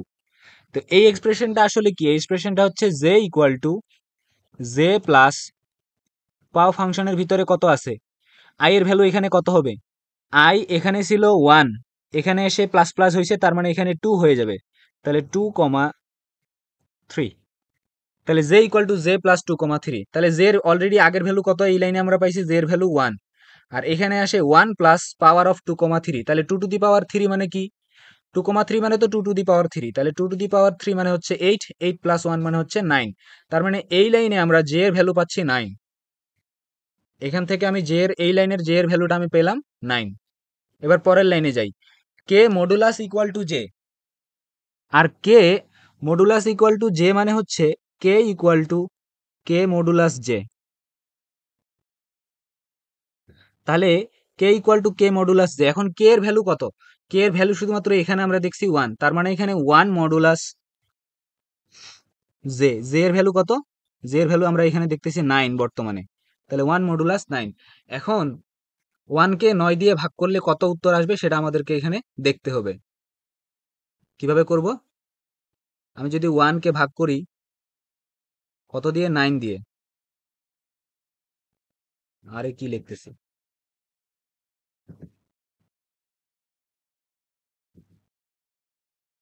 তাহলে কিভাবে ভাগ করব, 9 শূন্য 0, তাহলে এখানে হবে 0, তাহলে এখান থেকে ভাগশেষ কত আসতেছে, 1 আসতেছে।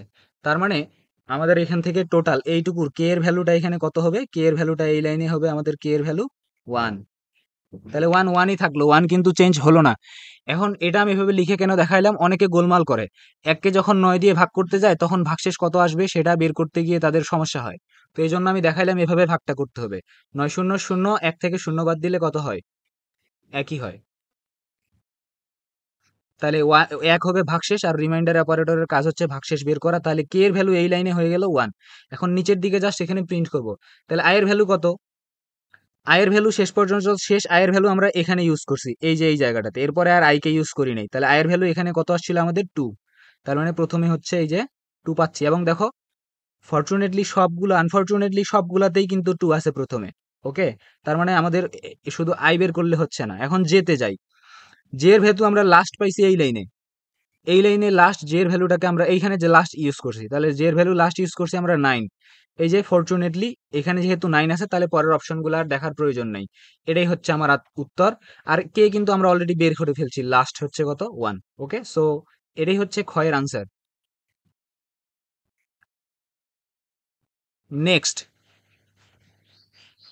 প্রোগ্রামটির আউটপুট কোনটি? এখানে কি দেখা যাচ্ছে, মেইন ফাংশনের ভিতরে এ নামক একটা ভেরিয়েবল, তার ভ্যালু হচ্ছে 1, বি কে ইনিশিয়ালাইজ করা হয়েছে 2 দিয়ে, পাও ফাংশনের ভিতর এ প্লাস প্লাস রাখছে। তো আমরা জানি পোস্ট ইনক্রিমেন্ট, তাহলে এখানে পাও ফাংশনের ভিতরে কত থাকতেছে? তাহলে আমি এখান থেকে পাচ্ছি বি ইকুয়াল টু পাও অফ এ প্লাস প্লাস, মানে কি, এর ভ্যালু তো 1, তাহলে এখানে তো 1ই ব্যবহার হবে। তাহলে 1 টু দি পাওয়ার কত হয় হোক, 1 টু দি পাওয়ার 2, তাহলে 1 টু দি পাওয়ার 2 মানে কত, 1 আসতেছে এখান থেকে। আলটিমেটলি বি এর ভ্যালুটা এখানে 1। আর এইখানে এ কিন্তু এবার বাড়বে, কারণ ওইখানে ইনক্রিমেন্ট হয়ে গেছে এই লাইন শেষের সাথে সাথে ইনক্রিমেন্ট হয়ে গেছে, এখানে এসে এখন এ হয়ে গেছে 2।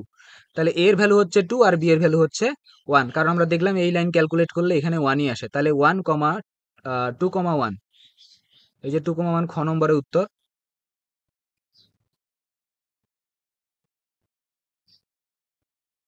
নিচের প্রোগ্রামের আউটপুট কোনটি?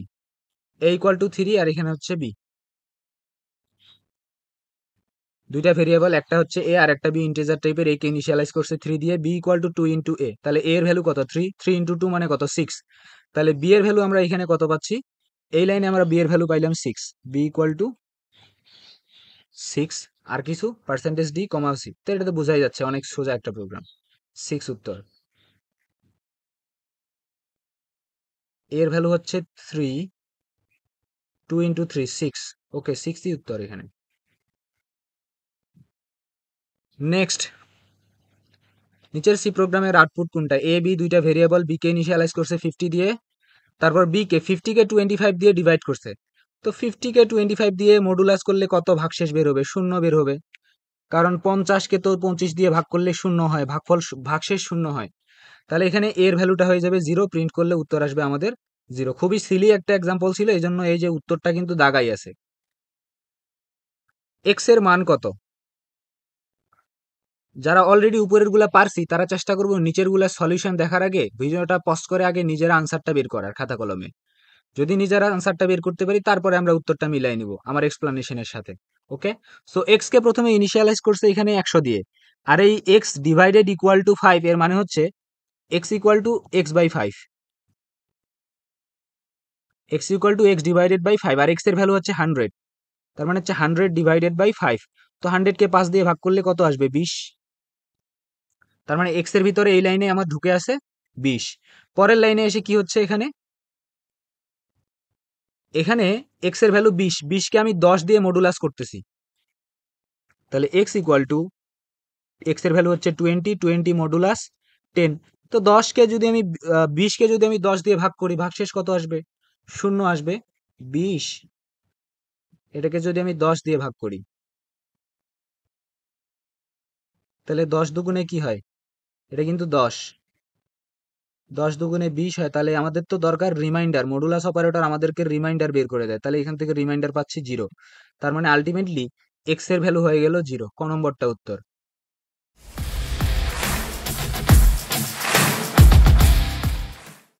এর পরের প্রোগ্রামটির আউটপুট কত হবে? পজ করে নিজে আগে আনসার করো। ইনক্লুড stdio.h একটা হেডার ফাইল ইনক্লুড করছে, তারপরে দুইটা ভেরিয়েবল ডিক্লেয়ার করছে এ এবং এস কে ইনিশিয়ালাইজ করছে 0 দিয়ে। বলতেছে ফর এ কোথা থেকে শুরু হবে, একটা লুপ চালাইছে। এবার কিন্তু লুপ নিয়ে আমরা দেখব।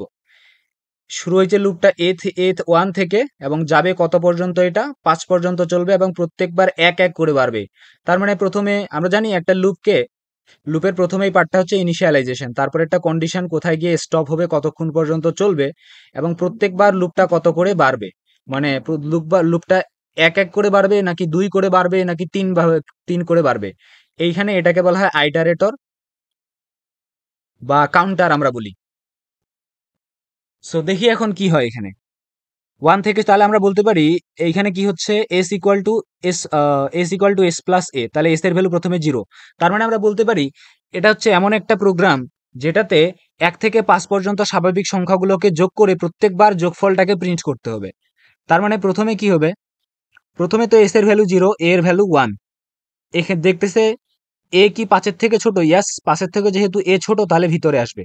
আসার পর s equal to s plus a, প্রথমে s এর ভ্যালু কত 0, তাহলে 0 প্লাস a তার মানে কত 1, তাহলে 0 প্লাস 1 মানে 1, s এর ভ্যালু হয়ে গেল 1, এখানে এসে প্রিন্ট করে দিল s এর ভ্যালুটাকে, তাহলে 1 প্রিন্ট হলো, প্রথমবার প্রিন্ট হলো 1। প্রশ্নটা কি, নিচের প্রোগ্রামের আউটপুট কোনটা? ওকে, প্রথমবার প্রিন্ট হলো 1।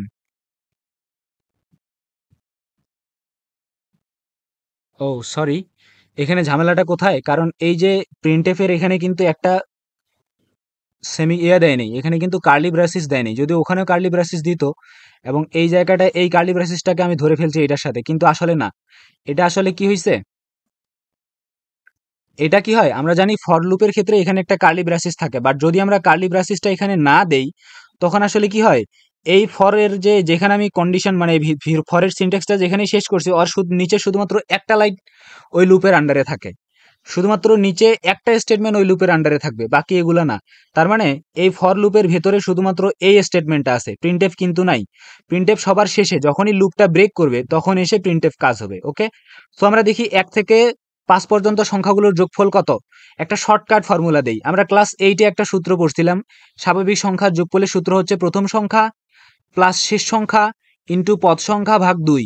তাহলে এখানে প্রথম সংখ্যা হচ্ছে 1 প্লাস শেষ সংখ্যা এখানে কত 5, 5-এ এসে লুপটা শেষ হবে, ইন্টু পদ সংখ্যা, তাহলে 1 থেকে 5-এর ভিতরে পদ আছে আমার কয়টা, 5টা, তাহলে আমার এখানে পদ সংখ্যা হচ্ছে 5, ভাগ দিতে হবে 2 দিয়ে, এটা হচ্ছে ফর্মুলা, প্রথম সংখ্যা প্লাস শেষ সংখ্যা ইন্টু পদ সংখ্যা ভাগ 2। তো এখন যদি এটাকে আমি কাটাকাটি করি তাহলে 5 আর 1-এ যোগ করলে কত হবে, ওখানে 6, এখানে হবে 6 ইন্টু 5,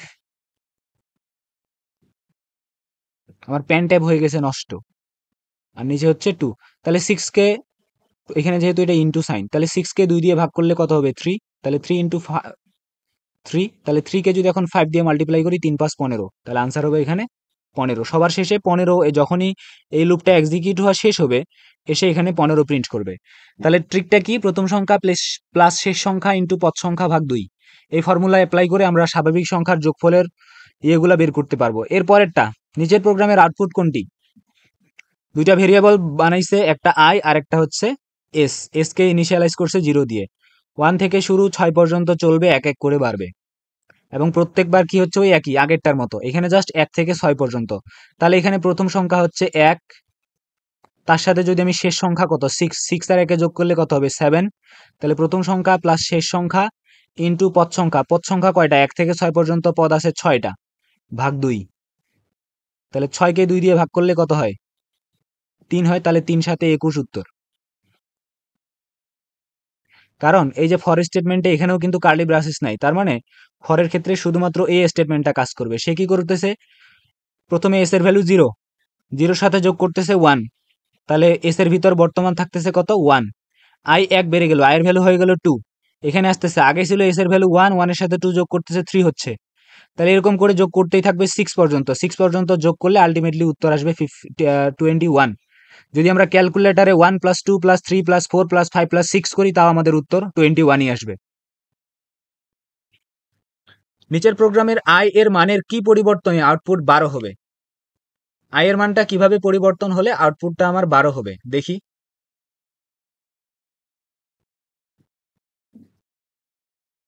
এখানে এস একটা ভেরিয়েবল ডিক্লেয়ার করছে, আই করছে, আই ইকুয়াল টু 1 থেকে শুরু করে I less than or equal two 6। আচ্ছা, ওই আগের প্রোগ্রামটাই উপরে আমরা যেটা সলভ করলাম ওই প্রোগ্রামটাই এখানে নিচে, জাস্ট আই এর ভ্যালু আমাদের আউটপুট এখানে মানে যোগফলটা আমার 12 আসবে কখন, আই এর মানটাকে কিভাবে পরিবর্তন করলে 12 আসবে। সো এই ধরনের এমসিকিউ গুলার জন্য আমি বেস্ট অপশন মনে করি হচ্ছে তোমরা অপশনগুলোকে টেস্ট করবা কোন অপশনটা নিয়ে কাজ হচ্ছে। তো দেখো আগে কিন্তু যোগফলটা কি ছিল, আগে যোগফলটা ছিল 21, এখন কিন্তু আমার 12-তে আনতে হচ্ছে, তার মানে কমাইতে হচ্ছে। মনে রাখবা, যখন যোগফল আগে যোগফল বড় ছিল, এখন যদি আমার যোগফলটাকে কমাইতে হয় তাহলে আমার আই এর ভ্যালুটাকে এই যে এই দিকে বাড়াইতে হয়, এইটাকে ইনক্রিমেন্ট পার্টটাকে, আমাদের এই যে লুপের এই পজিশনটা আছে এই পজিশনটাকে যদি আমি বাড়িয়ে দেই তাহলেই হয়। এখন যদি ওই পজিশনটাকে আমি বাড়াতে চাই তাহলে আমাকে আই ইকুয়াল টু যদি আমি আই প্লাস 2 করি, আমি দেখি এই অপশনটা কাজে দেয় কিনা, শেষের এই অপশনটা আই যদি 2 থেকে শুরু হয়, আইকে যদি আমি 2 থেকে শুরু করি, তাহলে 2 থেকে যদি শুরু করি এবং প্রত্যেকবার যদি আই এর ভ্যালুর সাথে 2 করে বাড়াই, তার মানে 2 এর সাথে প্রথমবার 2, তারপরের বার প্রথমে আসবে 2, তারপরের বার আসবে 4, তারপরের বার আসবে 6। এখন আমরা যদি এই তিনটা জিনিসকে যোগ করি, 2 4 6 যোগ করে দেখলি আমাদের কত আসে? 4 আর 2 6 আর 6 12 হয়। আবার ক্লিয়ার করে বলি, আমার এই অপশনটার জন্য এটা কারেক্ট হবে। কেন? আমি যদি আই কে শুরু করি 2 থেকে, প্রত্যেকবার যদি 2 করে বাড়াই, আই এর আগের যে ভ্যালু তার সাথে 2 যোগ করব, তার মানে আগের ভ্যালু প্রথমে ছিল 2, 2 এসে এখানে যোগ হবে এস এর সাথে, তাহলে 0 + 2 = হবে 2। এরপরে আমি কি করব? 2 করে বাড়াবো। যদি i কে 2 করে বাড়াই, তাহলে 2 এর সাথে 2 যোগ করলে হয়ে যায় 4। এই 4 আগের 2 এর সাথে যোগ হবে, কারণ s এর ভিতরে 2 আছে, তাহলে 4 আর 2 এ যোগ হলে 6 হবে। পরের বার 4 কে আবার 2 বাড়াবো, 6 হবে। এই 6 আগের উত্তর যে 6 আছে সেটার সাথে যোগ হয়ে যাবে 12। তার মানে উত্তর হবে আমাদের এখানে ঘ। এখন আপনি কিভাবে পারলেন? আসলে আমি এর আগে সলভ করছি, সেজন্য পারলাম। তোমাদের কি করতে হবে? অপশনগুলোকে টেস্ট করতে হবে। তুমি যখন এরকম অপশনগুলো দুই একবার টেস্ট করবো, অটোমেটিক তোমার ভিতরে একটা এক্সপিরিয়েন্স চলে আসবে যে এটা আসলে উত্তর হবে। কারণ এইখানে দেখো, আলটিমেটলি আমার এখানে আই প্লাস প্লাস, ও আই প্লাস প্লাস মানে i+1, এটা তো আমার প্রয়োজনই নেই, এটারও প্রয়োজন নেই। তাহলে আলটিমেটলি এই অপশনটাও বাদ যাচ্ছে, এই অপশনটাও বাদ যাচ্ছে। অপশন বাকি যাচ্ছে আমার ঘ আর ক, ঘ আর খ। তাহলে ঘ আর খ এর মধ্যে এটাতে দেখতেছি 1 থেকে শুরু, 1 থেকে শুরু হলে তো পরের বার যদি 2 যোগ করি, তাহলে বিজোড় সংখ্যাগুলোকে সে যোগ করবে, তাহলে তো মিলবে না। তাহলে আলটিমেটলি আমার কোনটা আসতেছে? ঘ। মোর practice, more confident. Next, I প্রথমে ডিক্লেয়ার করছে আই কে, তাহলে লুপটা শুরু হচ্ছে 1 থেকে, চলবে <8 মানে 7 পর্যন্ত।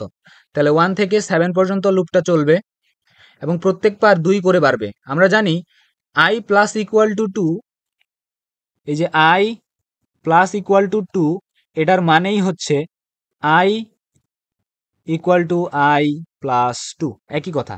i প্লাস ইকুয়াল টু 2 যা কথা, i equal to i plus 2 একই কথা। তার মানে লুপটা 2 করে বাড়বে। ওকে,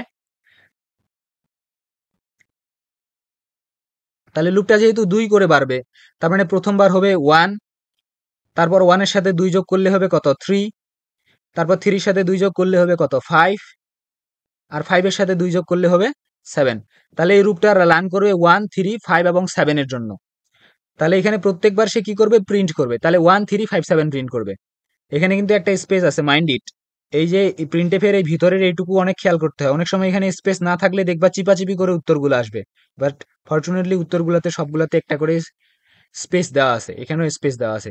পরীক্ষার হলে তোমাদের এই কোশ্চেনটাতে কিন্তু এখানে স্পেস দেওয়া ছিল না, তোমাদের বোর্ডের কোশ্চেনটাতে আমি এখানে স্পেসটা পরে এডিট করে লাগাইছি।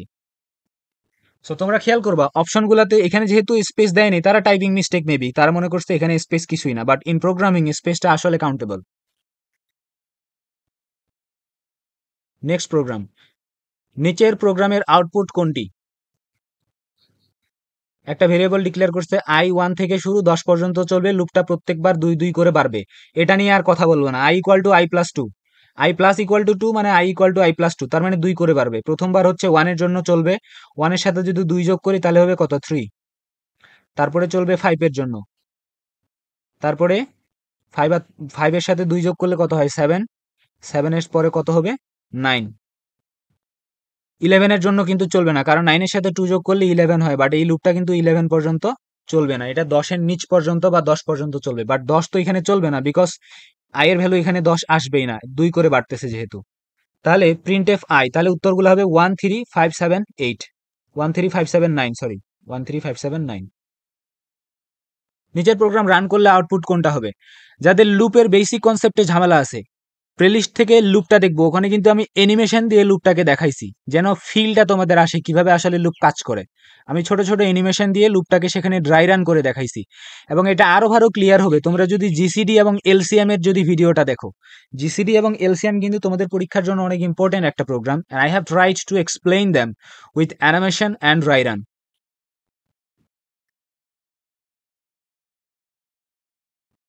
দেখি এখন, ইন্ট আই সাবজেক্ট হচ্ছে 60, সাবজেক্ট না অ্যাকচুয়ালি, সাব নামে একটা ভেরিয়েবলকে ইনিশিয়ালাইজ করা হয়েছে 60 দিয়ে। প্রথমে i কে 5 দিয়ে এখানে বলতেছে লুপটা 5 থেকে শুরু হবে এবং 1 পর্যন্ত চলবে, এবং প্রত্যেকবার 1 করে কি হবে? কমবে। এটা একটা রিভার্স লুপ, যেটা 5 থেকে শুরু হয়, 5 4 2 3, 5 4 3 2 1 এভাবে চলবে। তো প্রথমে দেখো কি করছে, এখানে কন্টিনিউ এবং ব্রেক স্টেটমেন্টের কাজ আসবে। বলছে যখন আই কে 2 দিয়ে ভাগ করলে ভাগশেষ শূন্য হয়, আয়ের ভ্যালুটাকে 2 দিয়ে ভাগ করলে ভাগশেষ শূন্য হয়। আমরা জানি যেই সংখ্যাগুলোকে 2 দিয়ে ভাগ করলে ভাগশেষ শূন্য হয় সেই সংখ্যাগুলোকে বলা হয় ইভেন নাম্বার বা জোড় সংখ্যা।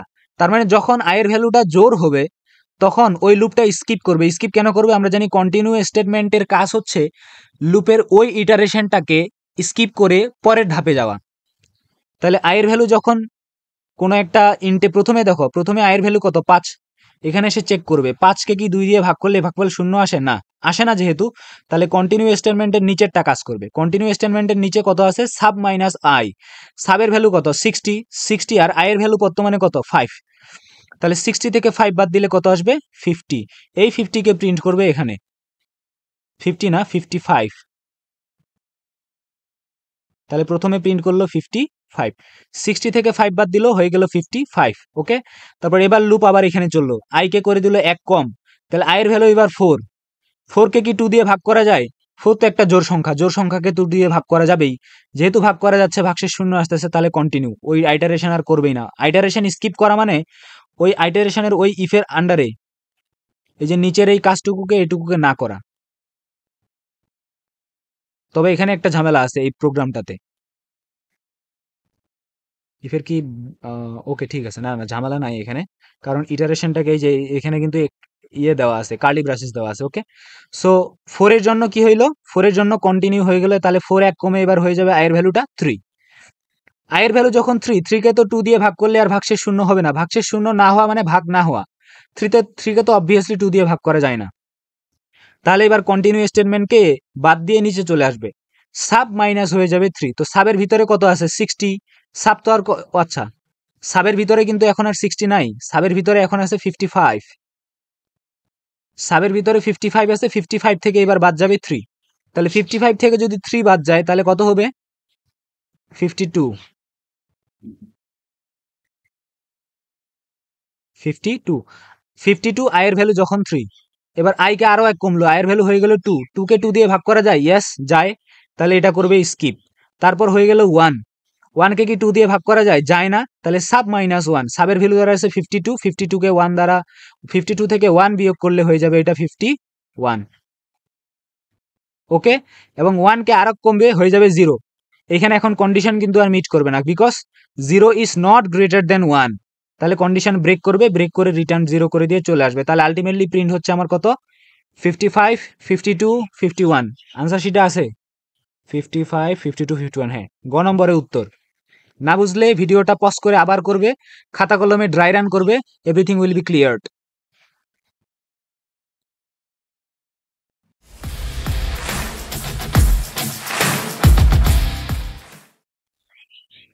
নিচের প্রোগ্রামটি রান করলে আইসিটি কতবার প্রদর্শন করবে, আইসিটি লেখাটা কতবার আউটপুটে আসবে। সো এটা একটা লুপের প্রোগ্রাম, 1 থেকে শুরু 7 পর্যন্ত চলবে, প্রত্যেকবার 1 করে বাড়াবে। তো দেখো এতক্ষণ কিন্তু আমরা এখানে আই ইকুয়াল টু, এখানে আমরা কি দেখতাম, আই ইকুয়াল টু আমরা দেখতাম I plus plus, increment operator দেখতাম পোস্ট ইনক্রিমেন্ট, ওই আই প্লাস প্লাস না লিখে এবার কি হচ্ছে I equal to I plus 1, ওই একই কথা, জাস্ট কি করছে অন্য একটা ফরম্যাটে দিছে, তুমি যেন কনফিডেন্স লেস হয়ে যাও সেজন্য। But if you are actually feel these things, then this is not going to be a problem. I equal to 1, 1 থেকে 7 পর্যন্ত চলবে এবং প্রত্যেকবার 1 1 করে বাড়বে। ওকে, ফর লুপের ভিতরে কি আছে বলতেছে, ইফ i equal to 5, আয়ের ভ্যালুটা যখন 5 হবে তখন সেটাকে সেই এক্সিকিউশনটাকে স্কিপ করতে হবে। কন্টিনিউ মানেই হচ্ছে ওই এক্সিকিউশনটা বা লুপের ওই ঘূর্ণনটাকে আমাদের স্কিপ করতে হবে, বাকি সময়গুলোতে আইসিটি প্রিন্ট করতে হবে। তো এটা তো বুঝতেই পারতেছো, 1 থেকে 7 পর্যন্ত চলবে, তার মানে 7 বার চলবে, তার মধ্যে থেকে যখন 5 আসবে আয়ের ভ্যালু তখন আর আইসিটি লেখা, এই যে প্রিন্ট এফ মানে আইসিটি লেখাটা প্রিন্ট হবে না, কারণ লুপের ভিতরে ওই ইটারেশনটাই স্কিপ হবে, নিচের দিকে আর কাজই করবে না। তার মানে 1 থেকে 7 পর্যন্ত প্রিন্ট করার সময় যখন 5 আসবে তখন আর এই লেখাটা প্রিন্ট হবে না, তাহলে টোটাল প্রিন্ট হবে 6 বার, তাহলে উত্তর হবে 6। নিচের প্রোগ্রামটা বলছে কি এইচএসসি এক্সাম কতবার প্রদর্শিত হবে, 1 থেকে 5 পর্যন্ত চলবে, আয়ের ভ্যালু যখন 3 হবে তখন কন্টিনিউ। এখন ভিডিওটা পজ করে তুমি আগে বলো কত হবে। কতবার এইচএসসি এক্সাম লেখাটা প্রদর্শিত হবে। ওকে, এবার আমি বলে দেই 5 - 1 4 বার। কেন? 1 থেকে 5 পর্যন্ত হলে তো 5 বারই প্রিন্ট হইতো। সামনে যখন i এর ভ্যালুটা 3 হবে তখন একবার স্কিপ করবে, তাহলে 5 থেকে একবার কমে গেল, তাহলে উত্তর হবে 4।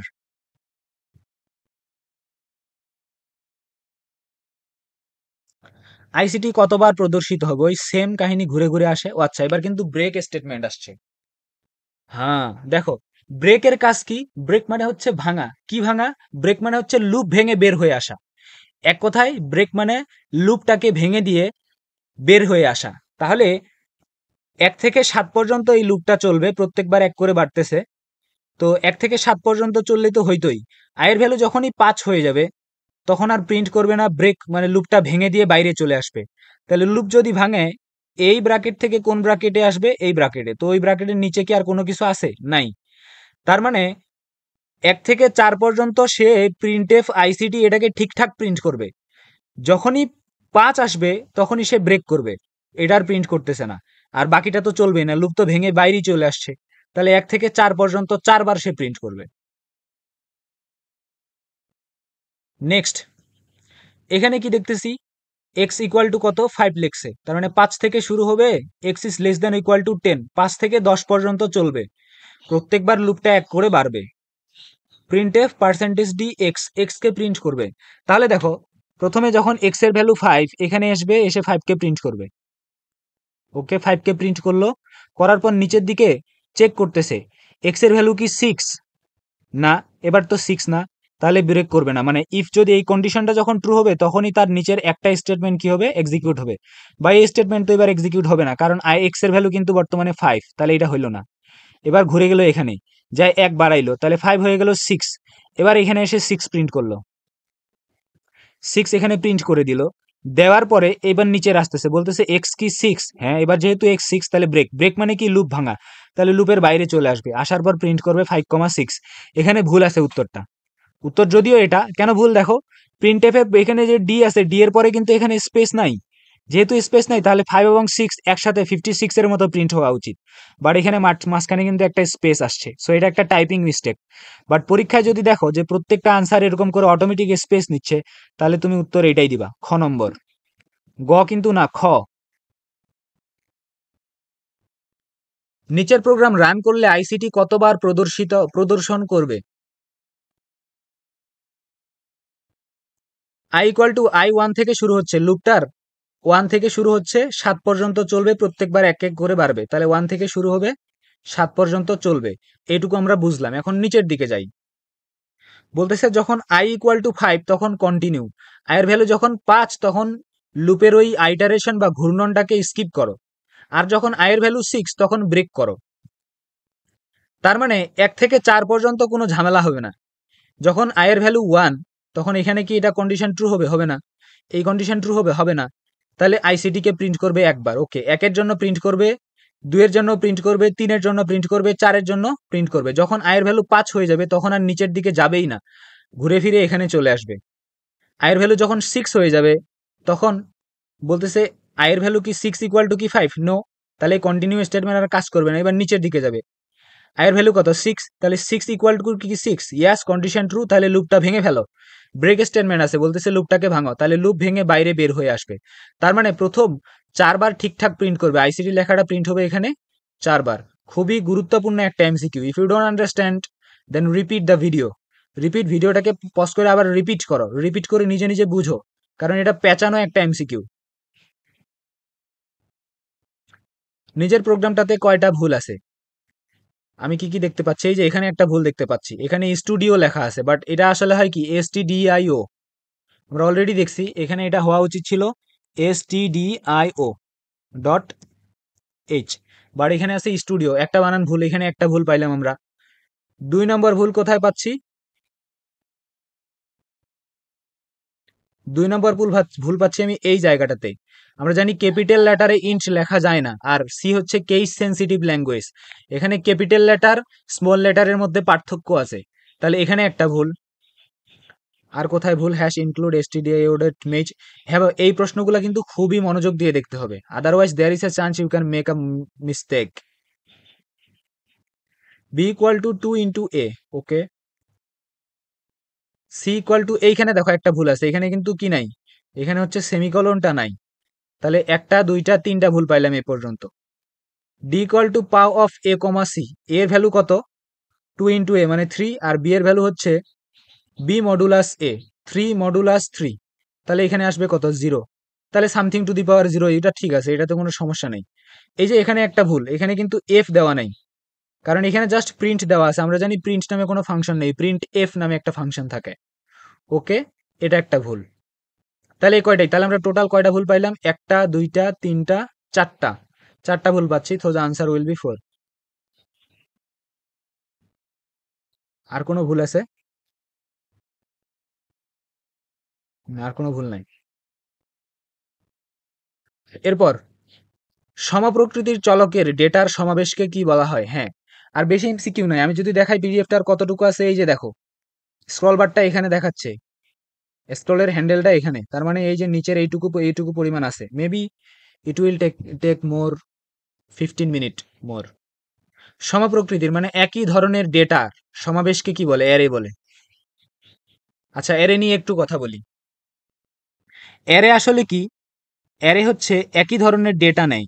যারা অ্যারে এর ভিডিওটা সম্বন্ধে ক্লিয়ারলি জানতে চাও, আমার প্লেলিস্ট থেকে দেখে নিতে পারো, জাস্ট বেশিক্ষণ দেখতে হবে না তোমার। অ্যারে এর জন্য অ্যারে এর ভিডিওটাতে জাস্ট প্রথম 2 মিনিট দেখলেই অ্যারে এর কনসেপ্টটা ক্লিয়ার হয়ে যাবে। তারপর আমি একটু বলে দেই, অ্যারে হচ্ছে দেখতে এরকম, যেখানে একই ধরনের ডেটা থাকে। যদি আমি ইন্টিজার টাইপের একটা অ্যারে ডিক্লেয়ার করি, আচ্ছা, অ্যারেকে কিভাবে ডিক্লেয়ার করা, এখানে লেখা আছে এটা, হ্যাঁ এখানে লেখা আছে নিচের দিকে।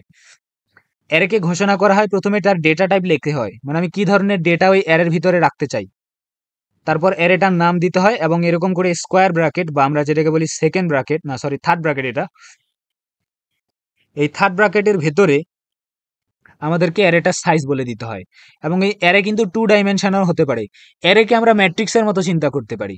অ্যারে আবার 2 ডাইমেনশনও হয়। 2 ডাইমেনশন হলে আমার বলে দিতে হবে রো কয়টা হবে ওই অ্যারেতে এবং কলাম কয়টা হবে। ওকে, সো অ্যারে হচ্ছে কি, ধরো আমি একটা স্কুলের 10 জন স্টুডেন্টের ডেটা নেব। সো একজনের মার্ক হচ্ছে 5, আরেকজনের মার্ক হচ্ছে 10, আরেকজনের মার্ক হচ্ছে, আমি 10 জন বললাম, কিন্তু 10 জন এখানে লিখে দেখানোটা অনেকটা কাম্বারসাম একটা ব্যাপার। আমি ধরলাম একজন মার্ক পাইছে আমার হচ্ছে 20, আরেকজন মার্ক পাইছে আমার হচ্ছে 25, 100-র মধ্যে কিন্তু না, হট এভার, জাস্ট আমি লিখলাম 25, আরেকজন পাইছে 30, আরেকজন পাইছে আমার 40। ওকে, সো এই অ্যারেটার সাইজ হবে 4, অ্যারেটার সাইজ হচ্ছে 4, এবং এরা কিন্তু পাশাপাশি থাকবে। এবং অ্যারে এর ক্ষেত্রে ইন্ডেক্সিং শুরু হয় 0 দিয়ে, এটা হচ্ছে 0 নম্বর ইন্ডেক্স, এটা হচ্ছে 1 নাম্বার, এটা 2 নাম্বার, এটা 3 নাম্বার। এবং অ্যারেকে কিভাবে, আমি যদি একটা ইন্টিজার টাইপের অ্যারে ডিক্লেয়ার করি, তখন আমি লিখবো ইন্ট,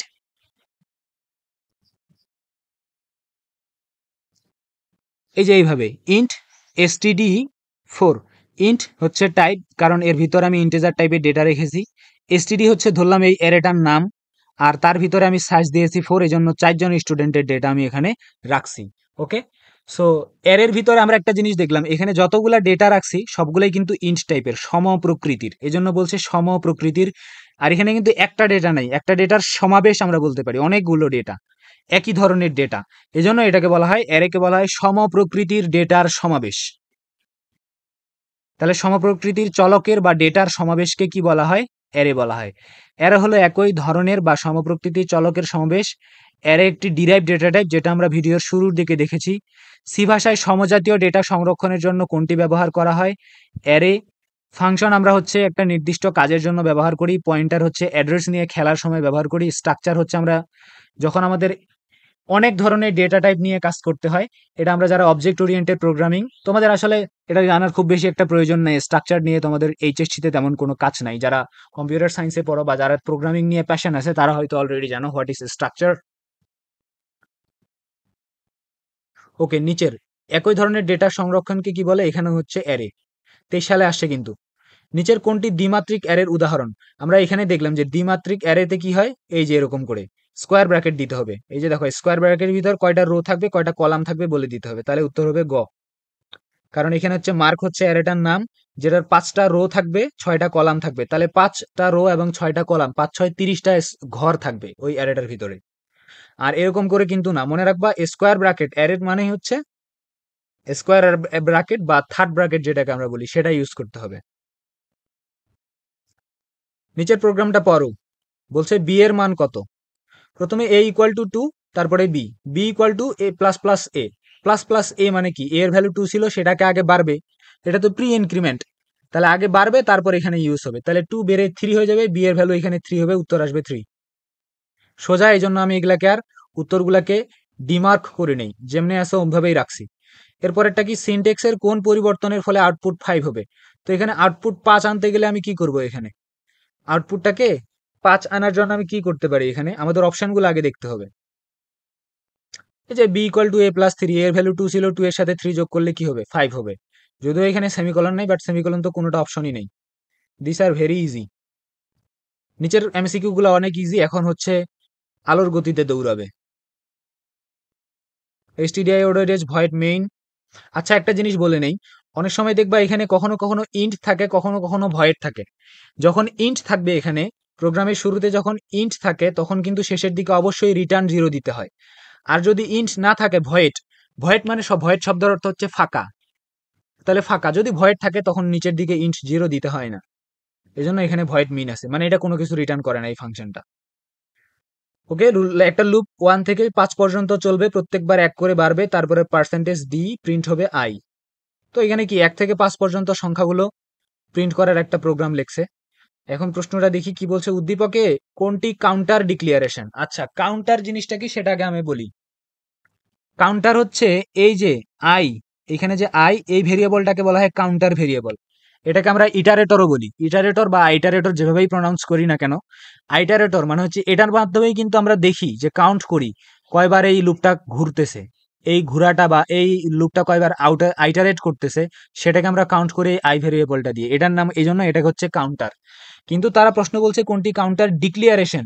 সো এই আইকে কিন্তু ডিক্লিয়ার করা হয়েছে এইখানে, এখানে ইনিশিয়ালাইজ করা হয়েছে 1 দিয়ে, বাট ডিক্লিয়ার করা হয়েছে এইখানে, তাহলে ইন্ট আই, যে এটা হচ্ছে উত্তর। কয়ের এটা উত্তর না, এটা হচ্ছে ইনিশিয়ালাইজেশন, না এটা হচ্ছে ইনিশিয়ালাইজেশন, নট ডিক্লিয়ারেশন। এর পরের প্রোগ্রাম, উদ্দীপকের প্রোগ্রামটি ফর লুপ ছাড়াও বাস্তবায়ন করা যাবে। কোনটা, এই প্রোগ্রামটা, এটা কি ফর লুপ ছাড়াও বাস্তবায়ন করা যাবে? মানে আমার এখানে তো লুপ চালাইছি, লুপ ছাড়া আমি কি করতেছি, লুপ চালিয়ে এখানে আমি 1 থেকে 5 পর্যন্ত প্রিন্ট করতেছি, কিন্তু এই প্রোগ্রামটা আমরা জানি কি লুপের কাজগুলো লুপ ছাড়াও করা যায় গো টু স্টেটমেন্টের মাধ্যমে, যেখানে আমরা একটা ব্লক লিখে ফেলি এবং গো টু স্টেটমেন্টের মাধ্যমে সেটা আমরা করে ফেলি। কিভাবে হবে সেটা আমরা নিচের দিকে দেখি, আমি এখানে এক্সপ্লানেশনটা লিখে দিছি। এই যে দেখো, এভাবে আমি যদি কি কাজ করি, ওই লুপটা তুলে দিয়ে এখানে যদি স্টার্ট নামে একটা ব্লক ডিক্লেয়ার করি, তাহলে এই স্টার্ট যখনই আমি লিখছি এই পর্যন্ত, এই পুরোটুকু এখন স্টার্টের আন্ডারে চলে গেছে, এইটুকু। তাহলে যখনই কি হবে, দেখো প্রথমে আয়ের ভ্যালু কত, 1, বলতেছে আই কি লেস দেন 5, ইয়েস, তাহলে আয়ের ভ্যালুটা এখানে প্রিন্ট করবে, তার মানে 1 প্রথমে একবার প্রিন্ট করলো, তারপর নিচের দিকে 1 এক বেড়ে গেল, তাহলে 1 বেড়ে এবার হয়ে গেল 2। গো টু স্টার্ট, তাহলে গো টু স্টেটমেন্ট কি করবে, এখানে যে ব্লকটার নাম আমি লিখি সেখান থেকে গিয়ে আবার শুরু হবে। তাহলে গো টু এর পর আমি কি করছি, স্টার্ট, সে কি করবে, এখান থেকে গিয়ে উপরের দিকে স্টার্ট খুঁজবে, কোথায় আছে স্টার্ট, এখানে আসবে, তাহলে ওর পরের লাইন থেকে সে এক্সিকিউট করা শুরু করবে আবার। আয়ের ভ্যালু হয়ে গেছে এখানে কিন্তু 2, বলতেছে 2 কি 5 এর থেকে ছোট, ইয়েস, তাহলে 2 কে প্রিন্ট করবে, প্রিন্ট হয়ে গেল 2।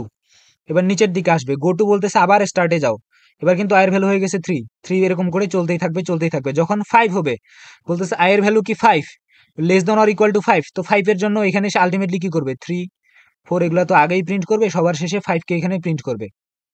প্রিন্ট করার পর নিচের দিকে যাবে, এক বাড়বে, 5 এর এখানে এরপর হয়ে যাবে 6। এবার বলতেছে ইফ 6 ইজ লেস দেন 5, 6 কি 5 এর থেকে ছোট না, তাহলে আর ভিতরে গো টু স্টার্ট আর কোনো এখানে সে যাবে না, সে নিচের দিকে বের হয়ে যাবে।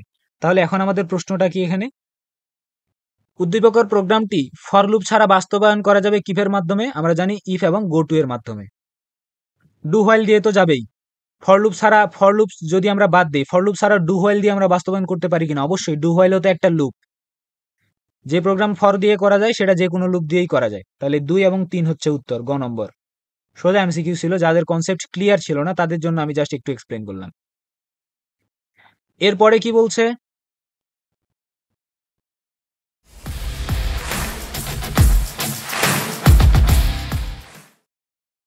এখানে বলছে একটা লুপ যেটা শুরু হয়েছে 5 পর্যন্ত, 5 থেকে চলবে 14 পর্যন্ত এবং প্রত্যেকবার 3 করে বাড়বে। তার মানে প্রথমবার যদি 5 হয় তার পরের বার হবে 8, তারপরে হবে 11, তারপরে বার হবে 14, এরকম করে লুপটা চলবে।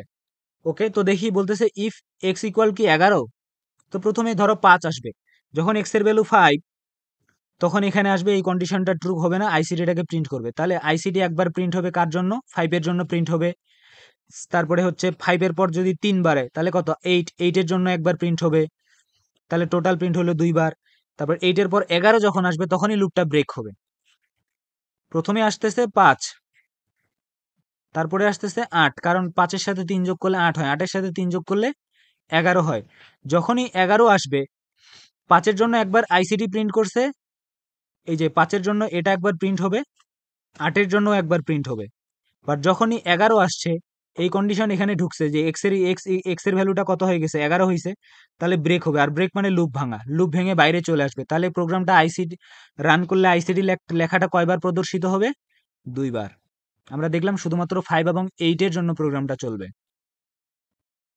ব্রেকের পরিবর্তে কন্টিনিউ ব্যবহার করলে আইসিডি লেখাটি কতবার প্রদর্শিত হবে? ওকে,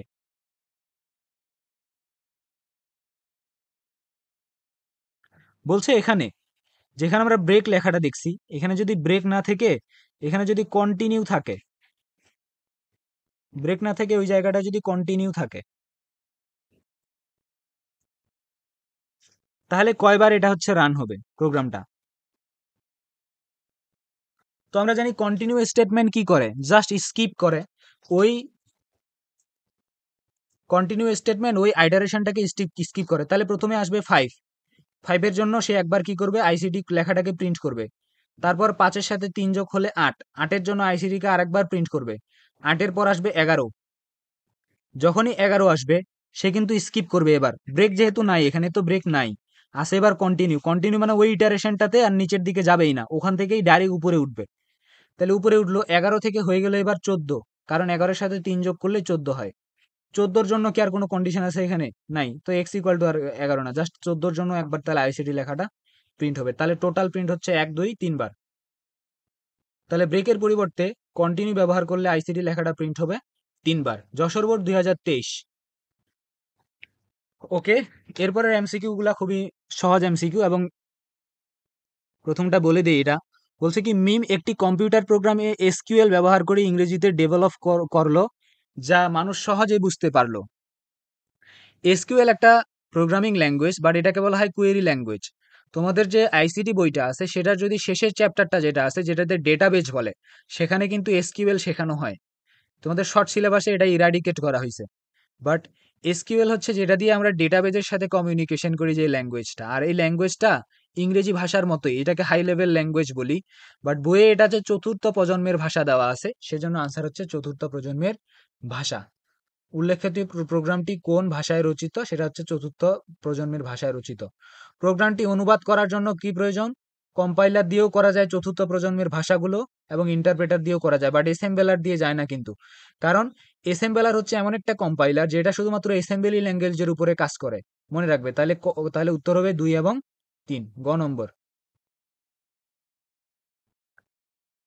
এখানে কি বলছে? ইন্ট কে আর একটা লেন্থ নামে দুইটা ভেরিয়েবল নিচ্ছে, একটা লেন্থ আর একটা হচ্ছে কে। বলতেছে ক্যারেক্টার, এখানে একটা ক্যারেক্টার নামের অ্যারে ডিক্লেয়ার করছে। আমরা জানি অ্যারে ডিক্লেয়ার করার সময় এখানে সাইজ দিতে হয়, তাহলে কোশ্চেন মার্কের জায়গাটাতে কি হয়? সাইজ হয়। এখন বলতেছে 3 অক্ষরের একটা ইনপুট নেওয়ার জন্য কোশ্চেন মার্কের স্থানে কি হবে? এটা বোঝার জন্য তোমাকে স্ট্রিং এর কনসেপ্টটা ক্লিয়ার থাকতে হবে। স্ট্রিং কি একটু বলে দেই। স্ট্রিং হচ্ছে, ধরো আমি কি করছি, নেম নামে আমি একটা স্ট্রিং, আমরা জানি নেম, আমি এই যে এখানে স্ট্রিংটার নাম দেওয়া আছে, তো এটা আমার একটা স্ট্রিং। ধরো এই যে ONE, এইখানে কয়টা ক্যারেক্টার আছে? 3টা। এই 3টা ক্যারেক্টারের একটা স্ট্রিং আমি লিখতে চাই, সেজন্য আমি কি করব? আমার যখনই আমি এই 3টা ক্যারেক্টারকে নিব, আমার মনে রাখতে হবে স্ট্রিং এর সবার শেষে অবশ্যই একটা নাল ক্যারেক্টার থাকে। নাল ক্যারেক্টার বা টার্মিনেটিং ক্যারেক্টার, যেটা দিয়ে ইন্ডিকেট করে যে এই স্ট্রিংটা এই পর্যন্ত শেষ। এটা মনে রাখতে হবে কিন্তু। একটা স্ট্রিং এর শেষে বাই ডিফল্ট একটা নাল ক্যারেক্টার থাকে। এটা আবার কেউ 10 মনে করিও না, এটা কিন্তু 10 না, \0 এর মতো। এবং এইখানে এই যে এটাকে আমরা কি বলবো, সিঙ্গেল কোটেশন দিয়ে বোঝায়, এটা একটা ক্যারেক্টার, এটা একটা ক্যারেক্টার টাইপের ডেটা। তাহলে যখনই আমি আমাদের এখানে বলছে যে 3টি অক্ষর ইনপুট নেওয়ার জন্য কোশ্চেন মার্ক স্থানে কত হবে, 4 দিতে হবে, মনে রাখতে হবে 4। যদি আমি 4 দেই তখনই কেবল এখানে 3টা অক্ষর আমি এন্টার করতে পারবো এই স্ট্রিংটার ভিতরে।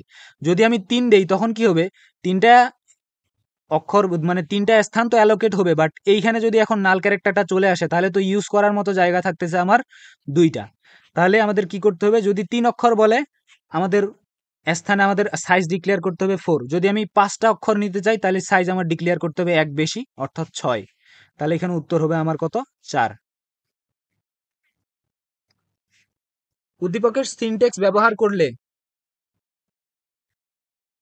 why you are talking, don't make noise। উদ্দীপকের সিনট্যাক্স ব্যবহার করলে অক্ষরগুলো একত্রে থাকবে। হ্যাঁ, আমরা জানি আমরা যখন স্ট্রিং ডিক্লেয়ার করি অক্ষরগুলো একত্রে থাকবে।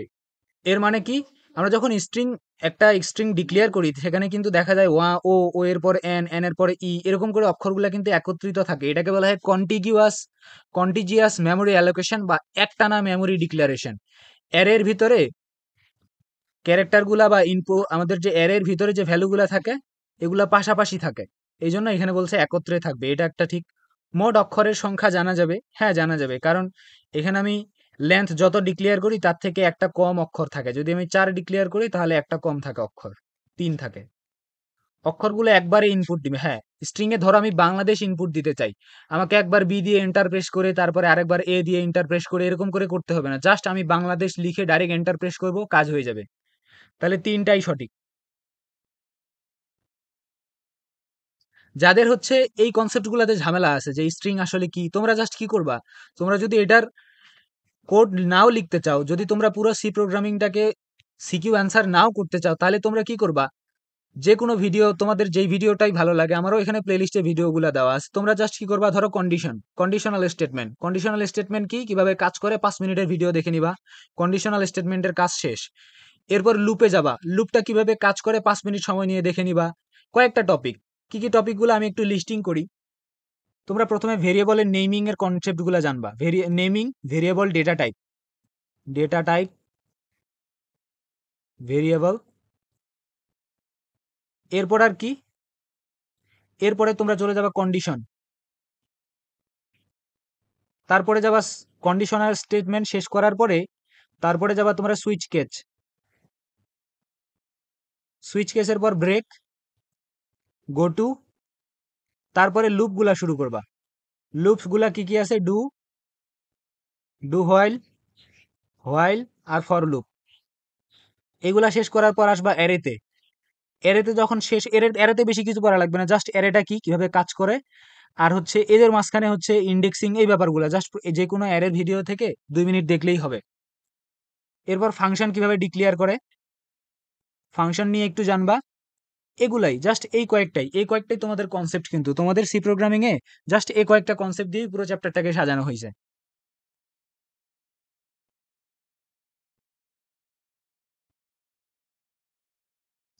Int main int some equal to 0, এর পরের প্রোগ্রামটা কি বলছে, 11 এবং 12 এবং 12 এর প্রশ্নের উত্তর দিতে হবে। বলছে প্রোগ্রামটার আউটপুট কত, সাম নামে একটা ভেরিয়েবল যার ভিতরে আছে 0, আয়ের একটা ভেরিয়েবল 1 থেকে শুরু, তাহলে হোয়াইল লুপ দিয়েছে 1 থেকে শুরু 8 পর্যন্ত চলবে এবং প্রত্যেকবার এক এক করে বাড়বে। আমরা জানি হোয়াইল লুপের সিনট্যাক্স হচ্ছে প্রথমে ইনিশিয়ালাইজেশন, তারপর কন্ডিশন, তারপর ইনক্রিমেন্ট, মাঝখানের এটা হচ্ছে ওয়ার্কিং। তাহলে 1 থেকে শুরু 8 পর্যন্ত চলবে, প্রত্যেকবার এক করে বাড়বে। তাহলে 1 থেকে 8 পর্যন্ত লুপটা চলবে, প্রত্যেকবার কি হবে, সাম equal to some plus I, কি হচ্ছে, জাস্ট আয়ের ভ্যালুটা যোগ হচ্ছে। তো আমাদের 1 থেকে 8 পর্যন্ত সংখ্যাগুলোকে এখানে যোগ করার একটা প্রোগ্রাম। আমরা জানি প্রথম সংখ্যা প্লাস শেষ সংখ্যা ইন্টু পদ সংখ্যা, তো 1 থেকে 8 পর্যন্ত যোগ করলে কয়টা পদ থাকবে, 8টা থাকবে, ইন্টু পদ সংখ্যা ভাগ 2। এখন এই 2 দিয়ে যদি আমি 8কে ভাগ করি তাহলে এখানে আসবে আমার 4। এই 4 এর সাথে আমি কি করব, গুণ করব কাকে, 8 আর 1 কত, 9, তাহলে 4 নং 36 উত্তর। নেক্সট, আয়ের মানের কি পরিবর্তন হলে আউটপুট 20 হবে, এরকম একটা প্রবলেম কিন্তু আমি আগে এক্সপ্লেইন করছি উপরের ভিডিওতে, উপরের দিকে, মানে ভিডিওতে না, এই ভিডিওটার আগের দিকে তোমরা দেখবা যে আয়ের মান কত পরিবর্তন করলে আউটপুট 20 হবে। তো দেখো বর্তমান আউটপুট আছে 36, আমার আনতে হবে 20। তার মানে আমার কি করতে হচ্ছে, কমাইতে হচ্ছে।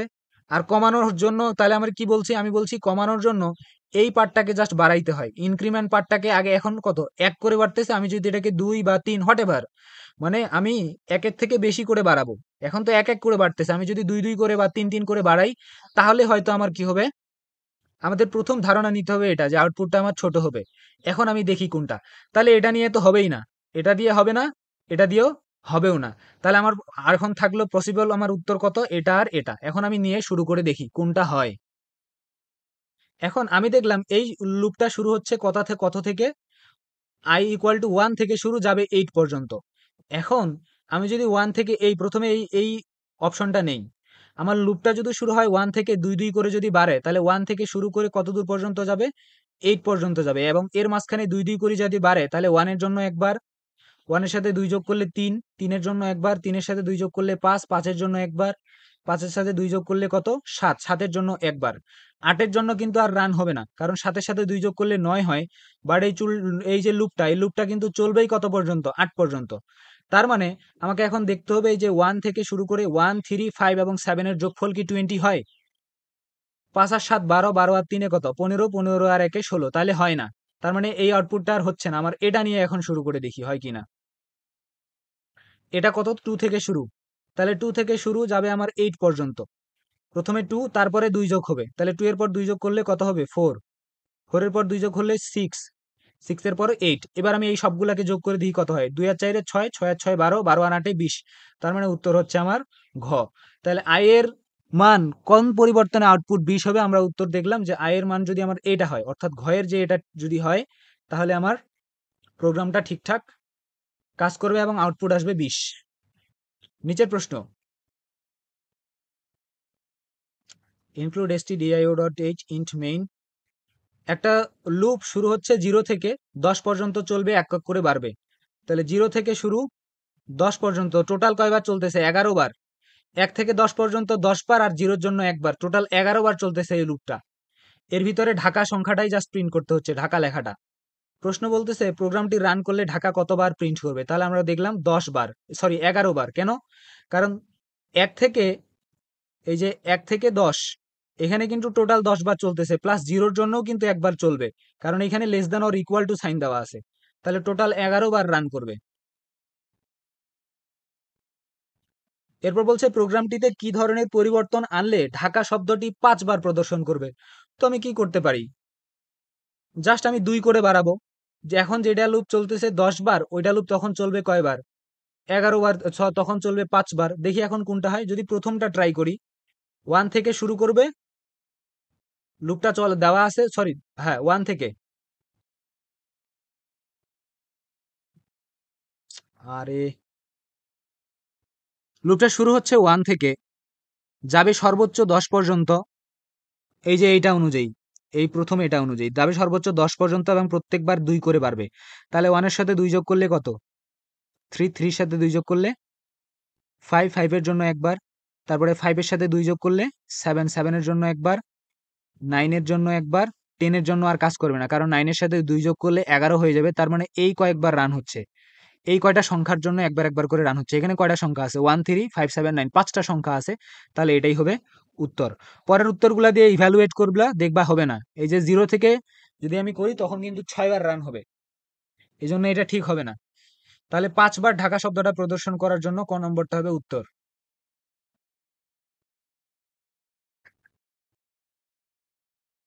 ওকে, এরপরে আরেকটা লুপ, ইউজারের কাছ থেকে একটা নাম্বার নিচ্ছে, 3টা ভেরিয়েবল ডিক্লেয়ার করছে ইন্টিজার টাইপের, একটা ভেরিয়েবলের মানটা ইউজারের কাছ থেকে নিছে, অ্যাম্বারস্যান্ড n। ধরো n এর ভ্যালু ইউজার দিল 5, তাহলে n এর ভ্যালু ইউজার যখনই কত দিছে, এখানে 5 দিছে, এটা কিন্তু n। আমার হাতের লেখা অনেক সুন্দর, কিন্তু আমি এখন লিখতেছি মাউস পয়েন্টার দিয়ে। পেন ট্যাবটা আনফরচুনেটলি নষ্ট হয়ে গেছে, এন্ড আমি যে জোনে থাকি, এই জোনে পেন ট্যাব ঠিক করার কোনো রকমের মেকানিক নাই।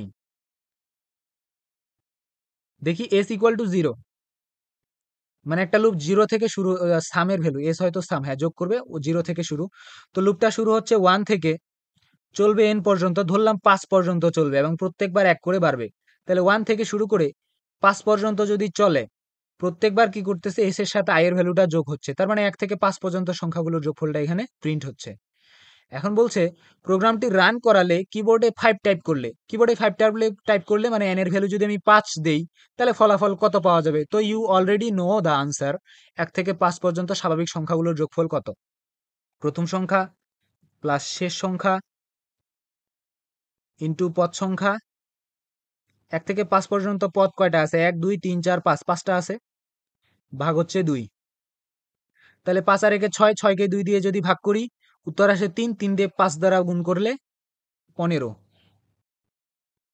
নেক্সট, কিবোর্ডে টাইপ করে ফলাফল 55 পেতে লুপটির কি পরিবর্তন করতে হবে? 55 পাইতে হবে কিন্তু। তাহলে কি পরিবর্তন করতে হবে? তো প্রথমটা কিন্তু প্রথমেই ফাউল। প্রথমটা কিন্তু প্রথম ট্রায়ালে এটা দেখা যাচ্ছে এটা মিসম্যাচ। কেন? কারণ এস কিন্তু আমি 0 দিয়ে ইনিশিয়ালাইজ করছি। এস কে 0 দিয়ে ইনিশিয়ালাইজ করছি। এখন 0 এর সাথে যদি আমি আই কে গুণ করি, ধরো প্রথমবার 1, আই কে গুণ করলে 0 হবে। পরের বার যদি আবার যতবারই গুণ করি না কেন, এটা 0ই থাকতেছে। 55 আর জীবনে আসবে না। তাহলে ওটা অপশন এমনিতেই বাদ। এর পরেরটা ধরো আই ইন্টু আই মানে কি আই স্কোয়ার। তাহলে প্রথমে আমাদের কি হবে? প্রথমে 1 এর উপর স্কোয়ার করলে কত হবে? 1 আসবে। তার সাথে যোগ হবে কত? 2 এর উপর স্কোয়ার করলে কত? 4 আসবে। তার সাথে 3 এর উপর যদি স্কোয়ার করি, তাহলে 3 এর উপর স্কোয়ার করলে কত আসবে? 9 আসবে। কতদূর পর্যন্ত লুপটা চলবে? 5 পর্যন্ত। ও আচ্ছা, এখানে তো বলেই দিছে কতদূর পর্যন্ত লুপের স্টেটমেন্টে কি ধরনের পরিবর্তন আনতে হবে। হ্যাঁ, তারপরে যখন আমি 4 এর উপর স্কোয়ার করবো, তাহলে হবে 16। আর 5 এর উপর যদি স্কোয়ার করি, এখানে কি লেস দেন অর ইকুয়াল আছে? Yes, less than or equal আছে, তার মানে 5 পর্যন্ত চলতে পারবে। তাহলে 25। এখন দেখি এই সংখ্যাগুলোকে যোগ করলে কত হয়। 16 আর 9 25, 25 25 50, 50 আর এখানে কত আছে? 5, তাহলে 55। তার মানে এটাই সঠিক। খ নম্বরটা হচ্ছে এখানকার আনসার। তার মানে বলতে, কারণ আমরা এখানে এটা কিন্তু আরো সহজভাবে দেখতে পারি। 1 থেকে 5 পর্যন্ত সংখ্যাগুলোর বর্গের সমষ্টি হচ্ছে কত? 55। কারণ এখানে এখানে আমি কি করছি? 1 থেকে 5 পর্যন্ত সংখ্যাগুলোর বর্গের সমষ্টি কিন্তু নিছি। আমি যদি আবার যোগ করি, maybe I made a mistake. 25 আর এখানে 16 আর 9 25, 25 25 50, না কোনো ভুল হয়নি। তাহলে এটাই উত্তর। কারণ প্রথমবার আসবে আমার এখানে আই এর ভ্যালু 1, 1 ইন্টু 1 গুণ করলে কত? 1ই হয়। এই 1 আবার 0 এর সাথে যোগ হয়ে 1 হবে। তার মানে এস এর ভিতরে থাকতেছে 1। পরের বার আসবে 2, 2 এর উপর স্কোয়ার হবে। 4 হইলেও 4 হয়ে আগের 1 এর সাথে যোগ হবে। তাহলে 4 আর 1 যোগ করলে কত? 5 হবে। এরকম করে যোগ করবে। যোগ করতে করতে সবার শেষে আমাদের কত আসবে? 55। নেক্সট, আই 0 থেকে শুরু 15 পর্যন্ত যাবে, প্রত্যেকবার 2 করে বাড়বে। 0 না, 10 থেকে শুরু। তাহলে 10 থেকে 15 পর্যন্ত কত? 10 থেকে 15 পর্যন্ত 5, কিন্তু চলবে কয়বার? 2 2 করে বাড়বে। তার মানে প্রথমবার হচ্ছে 10 এর জন্য একবার কাজ করবে, 10 এর সাথে 2 যোগ করলে 12, এই 12 এর জন্য একবার কাজ করবে, 12 এর সাথে 2 যোগ করলে হয় 14, 14 এর জন্য একবার কাজ করবে, 14 এর সাথে 2 যোগ করলে হয় 16, বাট 16 কিন্তু 15 থেকে বড়। তাহলে এই 16 15 এটার জন্য কাজ করবে না। তাহলে 10 12 এবং 14 এর জন্য এই লুপটা কাজ করবে। এখন নিচের দিকে যাই, বলতেছে ইফ আই 12 থেকে বড়, আই এর ভ্যালুটা যদি 12 থেকে বড় হয়, তাহলে প্রিন্ট করবে কত? আই প্লাস 1, এলস প্রিন্ট করবে আই মাইনাস 1। তাহলে প্রথমবার, এটা তো আমরা দেখতেছি মাত্র 3টা আইটারেশনই হবে এখানে। প্রথম আইটারেশনে 10 আসবে। 10 কি 12 থেকে বড়? ইয়েস, যেহেতু 12 তাহলে তার সাথে 1 যোগ করে প্রিন্ট করো। তাহলে 10 এর সাথে 1 যোগ করলে হবে কত? 11। তার মানে প্রথমবারে প্রিন্ট হচ্ছে আমার 11। এলস এর দিকে তো যাবেই না। এরপরে আসবে 12। কেন 12 আসবে? 10 এর পর ডিরেক্ট 12 কেন আসবে? 2 করে বাড়ছে, তাহলে 12 এর জন্য আসবে। বলতেছে 12 কি 12 থেকে বড়? না, যেহেতু ও আচ্ছা, প্রথমবার আমি ভুল করছি এখানে। কেন? কারণ আয়ের ভ্যালু প্রথমে আসবে 10, 10 কিন্তু 12 থেকে বড় না। যেহেতু বড় না, তাহলে কি করবে? তার থেকে 1 বিয়োগ করবে। তার মানে 10 থেকে 1 বিয়োগ করলে 9, প্রথমবারে প্রিন্ট হবে 9। তারপরে এখানে গেল 12, বলতেছে 12 কি 12 থেকে বড়? না, যেহেতু 12 না, তাহলে তার থেকে 12 থেকে আবার 1 যোগ করো। তাহলে আয়ের ভ্যালু হচ্ছে 12, 12 থেকে 1 বিয়োগ করলে কত হবে? 11। প্রথমবার প্রিন্ট হবে 9, তারপর প্রিন্ট হবে 11। এরপরের বার আসবে কত? 14। 14 কি 12 থেকে বড়? ইয়াস, তার সাথে 1 যোগ করো। তাহলে 14 সাথে 1 যোগ করলে হবে 15। 9 11 15, এই 3টা সংখ্যা এখানে প্রিন্ট হবে, স্পেস কিন্তু আছে। বলতে প্রোগ্রামের আউটপুটে কি দেখাবে? 9 11 15। ওকে, বলছে উদ্দীপকে আই যদি 12 থেকে বড় হয় এর পরিবর্তে আই যদি লেস দেন ছোট মানে কি এই জায়গাটা যদি এভাবে পরিবর্তন হইতো তাহলে কি আউটপুট হইতো? তাহলে ধরো আমি জাস্ট এটাকে লেস দেন বানাই দেই এখানে। আগে ছিল গ্রেটার দেন, এবার লেস দেন, দেখি কি হয়। তাহলে আমরা দেখলাম এই লুপটা 10 এবং 12 এবং 14 জন্যই শুধুমাত্র চলবে। 10, 12 এবং 14 জন্য চলবে। এখন প্রথমে আসবে 10। 10 কি 12 থেকে ছোট? ইয়াস।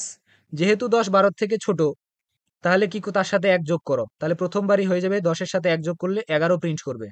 এরপর আবার 2 বাড়বে 12। 12 কি 12 থেকে ছোট? না।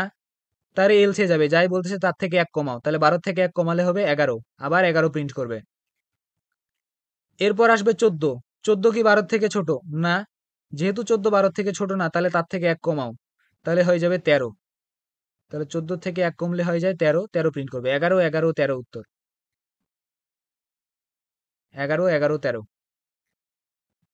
বলছে 12 থেকে আই যদি বড় এর পরিবর্তে 12 থেকে আই কম, অর্থাৎ 12 আই লেস দেন 12 হলে আউটপুট কি হবে? আমরা দেখলাম এটার উত্তরটা কি। ওকে, ফাইনালি আমাদের এমসিকিউ গুলা শেষ হয়ে গেছে। একটা কথা বলি, আমরা কি কাজ করব, এই এমসিকিউ গুলা এখান থেকে এক্সপ্লানেশন দেখার সময় সাথে সাথে কিন্তু আমরা খাতা নিয়ে বসবো এবং এই এক্সপ্লানেশন গুলা সব শেষ করব।